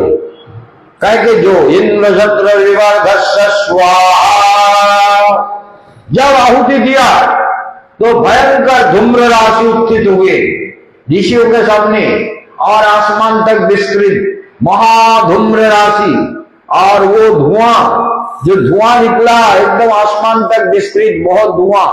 लेकिन मैं आंख बंद करके धुआं नहीं दिख रहा हूं, मैं छोटे छोटे ग्रीन लाइट, हजारों लाइट देख रहा हूं, ग्रीन लाइट। हाँ, चारों तरफ आसमान में मुझे ग्रीन लाइट दिख रहा है, लेकिन उस समय ग्रीन लाइट नहीं दिख रहा था, वो धुआं ही दिख रहा था। हम जो कहें वो उसको, वो तो हमारा मन है, हम ध्यान करते हैं तो हमें क्या कब दिखेगा पता नहीं रहता। वो लाइट कभी कभी बदल जाता है। ग्रीन लाइट देख रहे हैं, छोटे छोटे ग्रीन लाइट आसमान में, हजारों लाइट देख रहे हैं। तो इसलिए इंद्र शत्रु, तो क्या हुआ, ध्यान दीजिए बात को, क्या हुआ, इंद्र शत्रु विवर्धस्य मित्र, वो भयंकर जो धुआं धूम्र राशि उत्थित हुआ, वो धीरे धीरे कंसेंट्रेट होने लगा। माने धीरे धीरे एक सॉलिड रूप में बदलने लगा, सॉलिड होते लगे। सॉलिड होके बहुत भयंकर एक असुर का जन्म हुआ। भयंकर असुर का जन्म हुआ, उसका नाम है वृत्रासुर। किसका जन्म हुआ? वृत्रासुर का जन्म हुआ। महाशक्तिशाली वृत्रासुर, जिसके हंसी से ना जाने कितने देवता मर गए। इतना अट्टहास्य किया, जोर जोर से हंसा, सारे देवता युद्ध भूमि छोड़ करके भागने लगा। सब बोले आप तो मरेंगे, इतना भयंकर आकृति, हाथ में ऐसे तरवारी, ऐसे खड्ग और ऐसे त्रिशूल, ये भयंकर आकृति, ये विशाल नवमंडल विस्तृत मस्तक, इसका मस्तक नवमंडल तक विस्तृत है। विशाल भयंकर असुर है, भयंकर असुर, भयंकर भयावह असुर। सब भय से देवता लोग भागने लगे। अरे भागो, जो पलाए 300 जीवों की, भागोगे तो बचोगे, नहीं तो मरोगे, मार डालेगा, बिल्कुल मार डालेगा, भागो। सब दौड़ रहा है। सोचिए क्या परिस्थिति है। और इंद्र बोले क्या किया जाए, कैसे युद्ध हो। फिर सभी देवता मिलकर दधीची मुनि के आश्रम गए। आप लोग गए थे ना, दधीची मुनि आश्रम में गए थे ना। चक्र तीर्थ नैमिषारण्य से दधीची मुनि के आश्रम गए थे। तो दधीची मुनि के पास गए, बोले ऋषिवर आपसे हमारा एक प्रार्थना है। सोच लीजिए, बोले आपसे हमारा एक प्रार्थना है। बोले बोलो क्या प्रार्थना है। बोले प्रार्थना ये है ऋषिवर, आप हमको एक काम कीजिए, आप हमको अपना अस्थि दीजिए, क्योंकि आपके अस्थि के द्वारा हम अस्त्र बनाना चाहते हैं जिससे असुरों का विनाश हो। तपशक्ति के बिना असुरों का विनाश हो नहीं सकता। ध्यान दीजिए बात को, इसको ध्यान में दीजिए, अध्यात्म विचार है।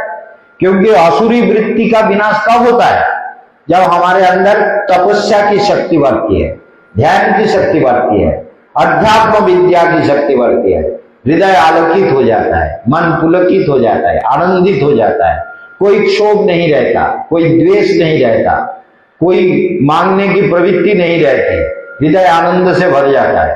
तो ये तपशक्ति, ये दिव्य शक्ति तभी आती है जब हम विवाद से मुक्त हो जाते हैं। थोड़ा आपको बता देंगे, मनुष्य का शरीर सबसे प्रिय होता है। देवता लोग दधीची मुनि के पास गए, जाके कहा ये देखिए किंगनतदुस्तजं ब्रह्मन्, देवता कहते हैं, देवताओं का श्लोक कैसा देखिए। पुंसां भूतां कंपिनां भवद विधानम महतां पुण्य श्लोक कर्मणाम। हे ऋषिवर, हम सभी देवता आपके पास आए हैं। फिर क्यों आए हो, आपका स्वागत है। बोले आप मरो। बोला अरे मरे, कि देवता का यही काम होता है। देवता माने जो कुछ देता है, देवता माने देने वाला। देवता से जीव प्रार्थना करता है, देवता हमको ये दो, आयु दो, बल दो, जस दो, अर्थ दो, संपत्ति दो, शत्रु नाश करने की, धनम देही, जन्म देही, विशो जही, मनोरमा भार्याम देही, को पद कितना कुछ चाहता है। और आप लोग देवता होकर के मेरे पास क्या आकर आके कहते हो मरो। अरे क्यों मरे। बोले प्राणियों के हित के लिए। ऋषियों का धर्म यही होता है, ऋषियों का धर्म होता है कि प्राणियों के हित के लिए अगर शरीर भी त्यागना पड़े। मघवन जात भद्रम दंजम ऋषि सत्तमम विद्याव्रत तपसारम दक्रम जातमाचिरम सावाधिगतो दध्यम विस्तदध्यम ब्रह्म निष्कलम तदास्य धीरनाम तयोरवतां वद।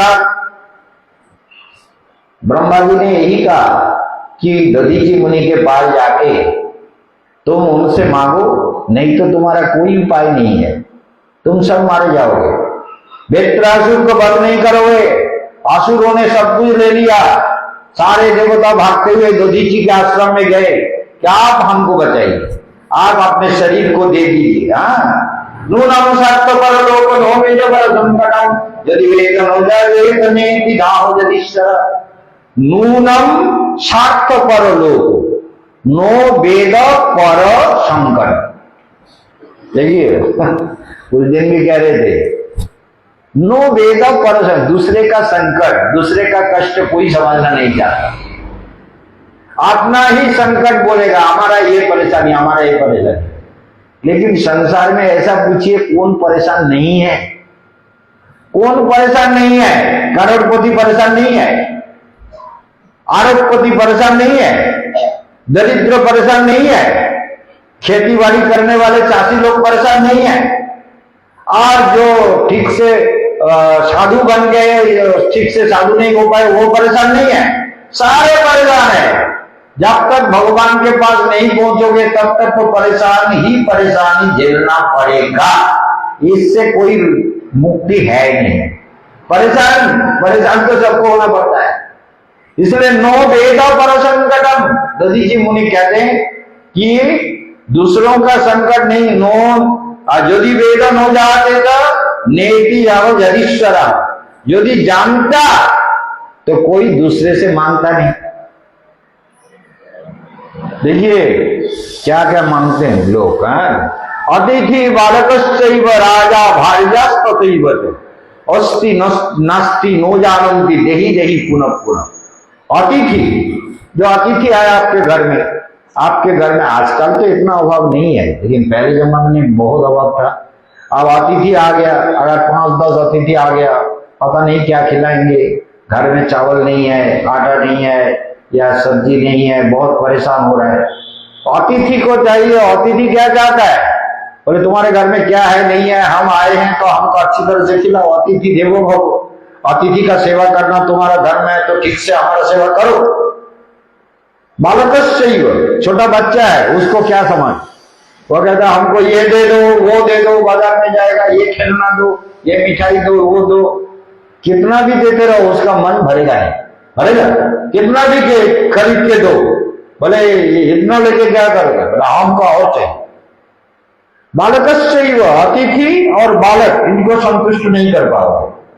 राजा, राजा को टैक्स दो, कितना टैक्स दोगे, बोले और भी दे सकते थे, टैक्स दो, टैक्स नहीं दोगे तो ये सब डेवलपमेंट कैसे होगा। हमारे ऊपर देखिए हाउस टैक्स लगा दिया, 8 लाख और 11 लाख का हाउस टैक्स है, 11,20,000 और 8,10,000 हाउस टैक्स लगाया। कुछ पैसा दिए, बोले ये पार्ट पेमेंट हुआ, फिर नोटिस आया कि 3,20,000 और देना होगा। टैक्स लगाया, हाउस टैक्स दोनों बिल्डिंग का। सोचिए तो ये टैक्स जो, सोचिए बात को, तो राजा माने जो शासक लोग है वो टैक्स लगाते हैं। राजा को कितना भी टैक्स दो वो खुश नहीं होगा, वो तो अपने हिसाब से मांगता रहेगा कि दो और दो और दो। हमने वकील को कहा पैसा देना नहीं है, केस लगा दो, मुकदमा चलता रहे, देखते हैं क्या होता है। वकील को दे दिया, क्या करें, रोज रोज पैसा, अभी पैसा दे के गया फिर कह रहा पैसा दो, 3,20,000 और दो। तो ये सब प्रॉब्लम है। बोले हमारे पास ऐसे पैसे का कोई पेट तो लगा नहीं है कि उससे अपने आप पैसा गिरता रहेगा, तुमको देते रहेंगे।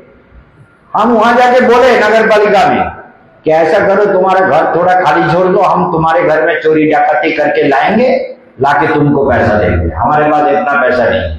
बोले महाराज क्या बोल रहे हैं? ठीक ही बोल रहे हैं, क्या करें, कितने पैसे हमारे पास है, तुम हमारे घर को लूट लो, हमारे घर को लूटो, नहीं तो हम तुम्हारे घर को लूटेंगे, लूट के फिर तुमको देंगे, नहीं तो तुम आके हमारे घर को लूट के ले जाओ, कितना पैसा है ले जाओ, और सब कुछ चलाने का व्यवस्था तुम करो, हमें कोई दिक्कत नहीं। बोले महाराज आप बहुत कुछ बोलते हैं, हाँ क्या बहुत कुछ बोलते हैं, सच सच जो है वो बोलते हैं। तो राजा भार्या तथैव, राजा और भार्या, पत्नी को विश्वास में लिए बिना आदमी सुखी नहीं हो सकता, क्योंकि पत्नी कहेगा हमको ये दो, ये कंगन दो, ये बाला दो, ये चेन दो, ये सोना दो, ये बाजू बंधनी दो, जो ये सब कमर बंधनी, ये सब हमको चाहिए, हमको सभी कहते तुम्हारे पति ने कुछ नहीं दिया, और कपड़ा बढ़िया कपड़ा लाओ, 25,000 का बनारसी या 50,000 का और बढ़िया साड़ी ले आओ सोने से जड़ा हुआ। क्योंकि बोले एक साड़ी खरीदा अंबानी ने, बोले 11 करोड़ का साड़ी, सोचिए सोने के धागे से बना हुआ साड़ी। सोना का धागा बनाने में कितना कारीगर लगता है। सोने के धागे से साड़ी बनाया, और सोने का ही साड़ी, और इतना पतला बनाया कि पहनने में कष्ट ना हो, ये भी बात है। तो 11 करोड़ का साड़ी पहन के क्या करोगे भाई? साड़ी तो खाली लज्जा को निवारण करने के लिए है, स्त्री माताओं का मर्यादा के लिए है, तो अच्छे साड़ी पहन सकते हो, लेकिन सोने का पहनने से क्या फायदा होगा? लेकिन प्रवृत्ति ऐसी होती है, प्रवृत्तियां ही ऐसी होती है, इसलिए ध्यान दीजिए। तो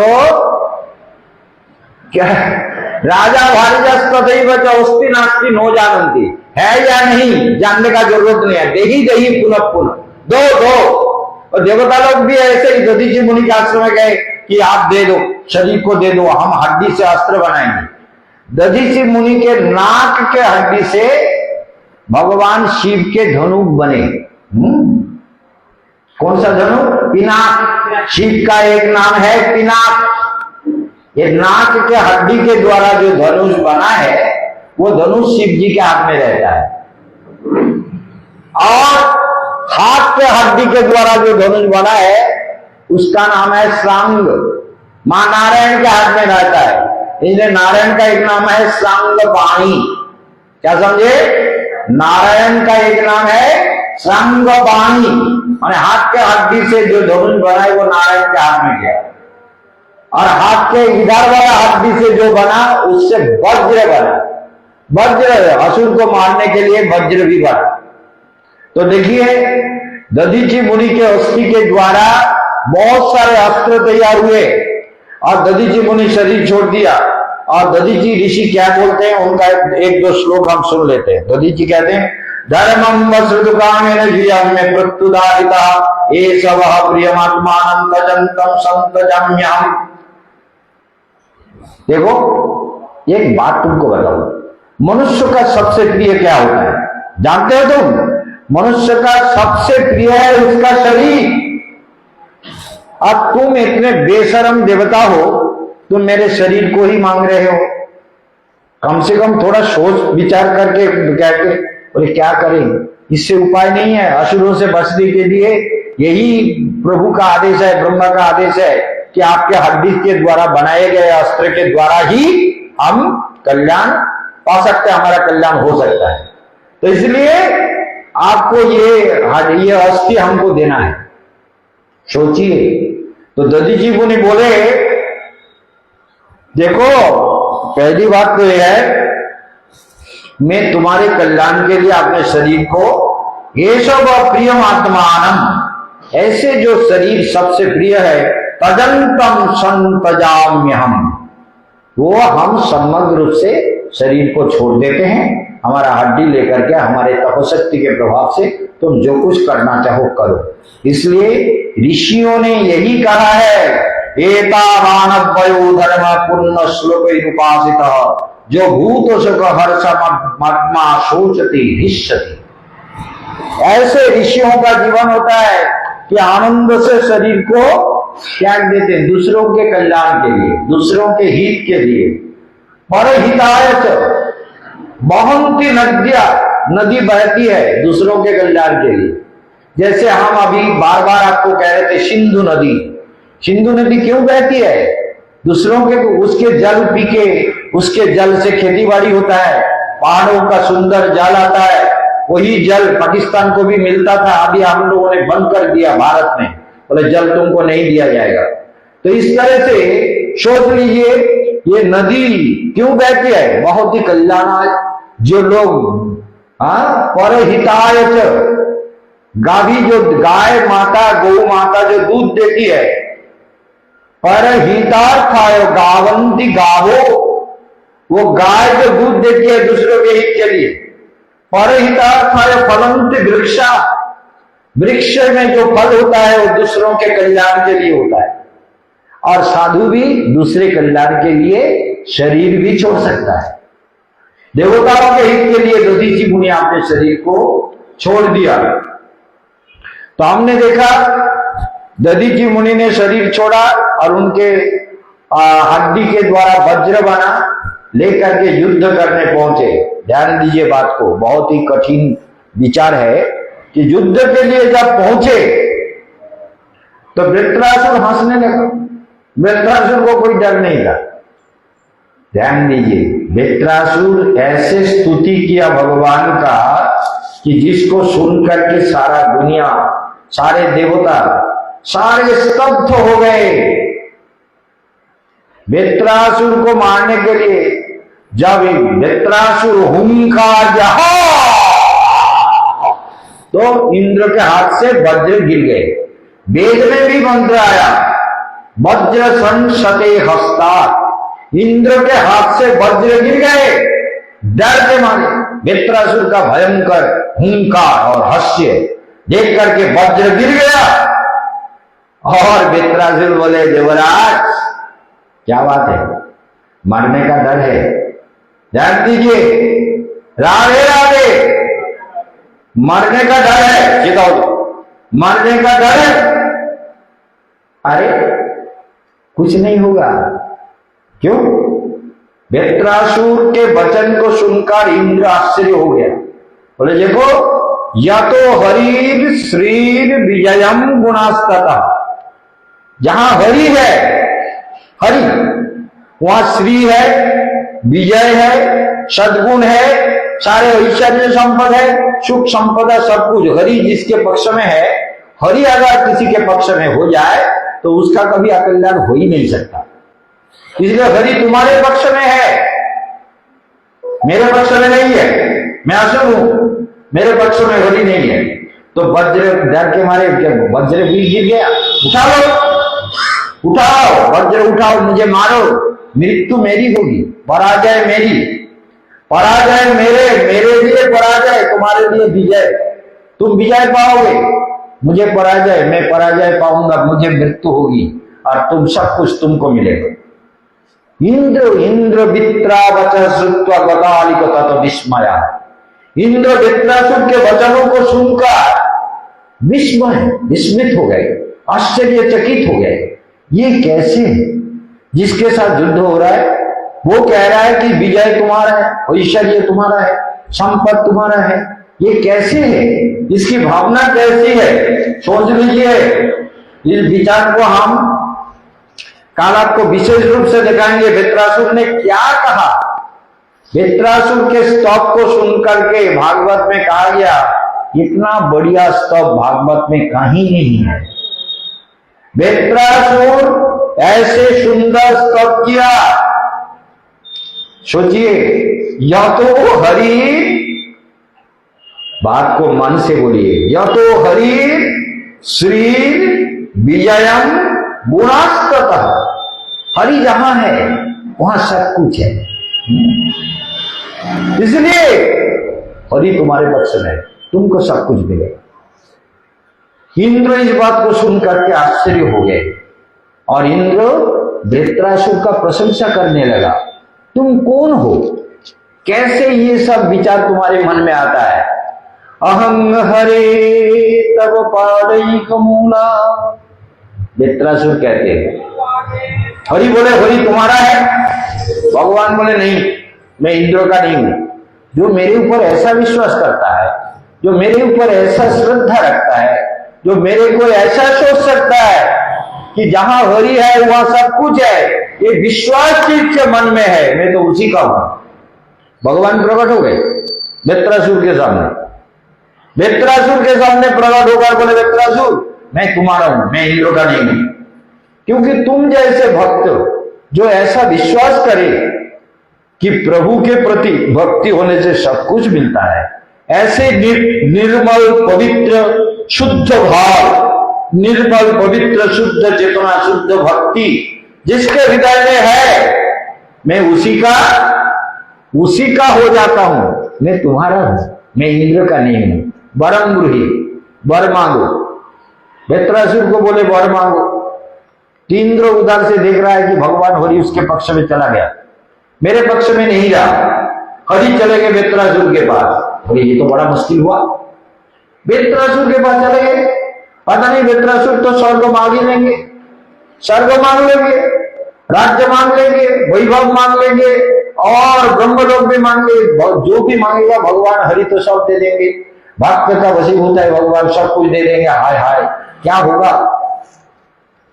लेकिन वृत्रासुर कहते, वृत्रासुर का स्तुति सुनकर हमें आश्चर्य लगता है, वृत्रासुर के प्रार्थना सुनकर हमें आश्चर्य लगता है। वृत्रासुर कहते प्रभु, वो सोचता है हम स्वर्ग आपसे मांगेंगे, आप मेरे सामने प्रकट होकर आशीर्वाद देने आए, वर देने आए। इंद्र सोच रहा है कि मैं स्वर्ग मांग लूंगा। प्रभु नो नागपृष्ठम, स्वर्ग का एक नाम है नागपृष्ठ। त्रिदेवा, त्रिदशालया, अमरा, निर्जरा, ये सब स्वर्ग का नाम है। तो ये स्वर्ग के नाम इसलिए कहा नोनागपृष्ठ। प्रभु इंद्र सोच रहा है स्वर्ग मांगूंगा, लेकिन उससे कह दीजिए मुझे स्वर्ग नहीं चाहिए, मैं स्वर्ग नहीं चाहता। आपके चरण में स्वर्ग की इच्छा नहीं है प्रभु। अहंग हरे तब पादैक मूला, हे हरि आपके चरण के जो दास है, उनके दासों के दास, दासानुदास प्रभु, आपके चरण में और कोई प्रार्थना नहीं।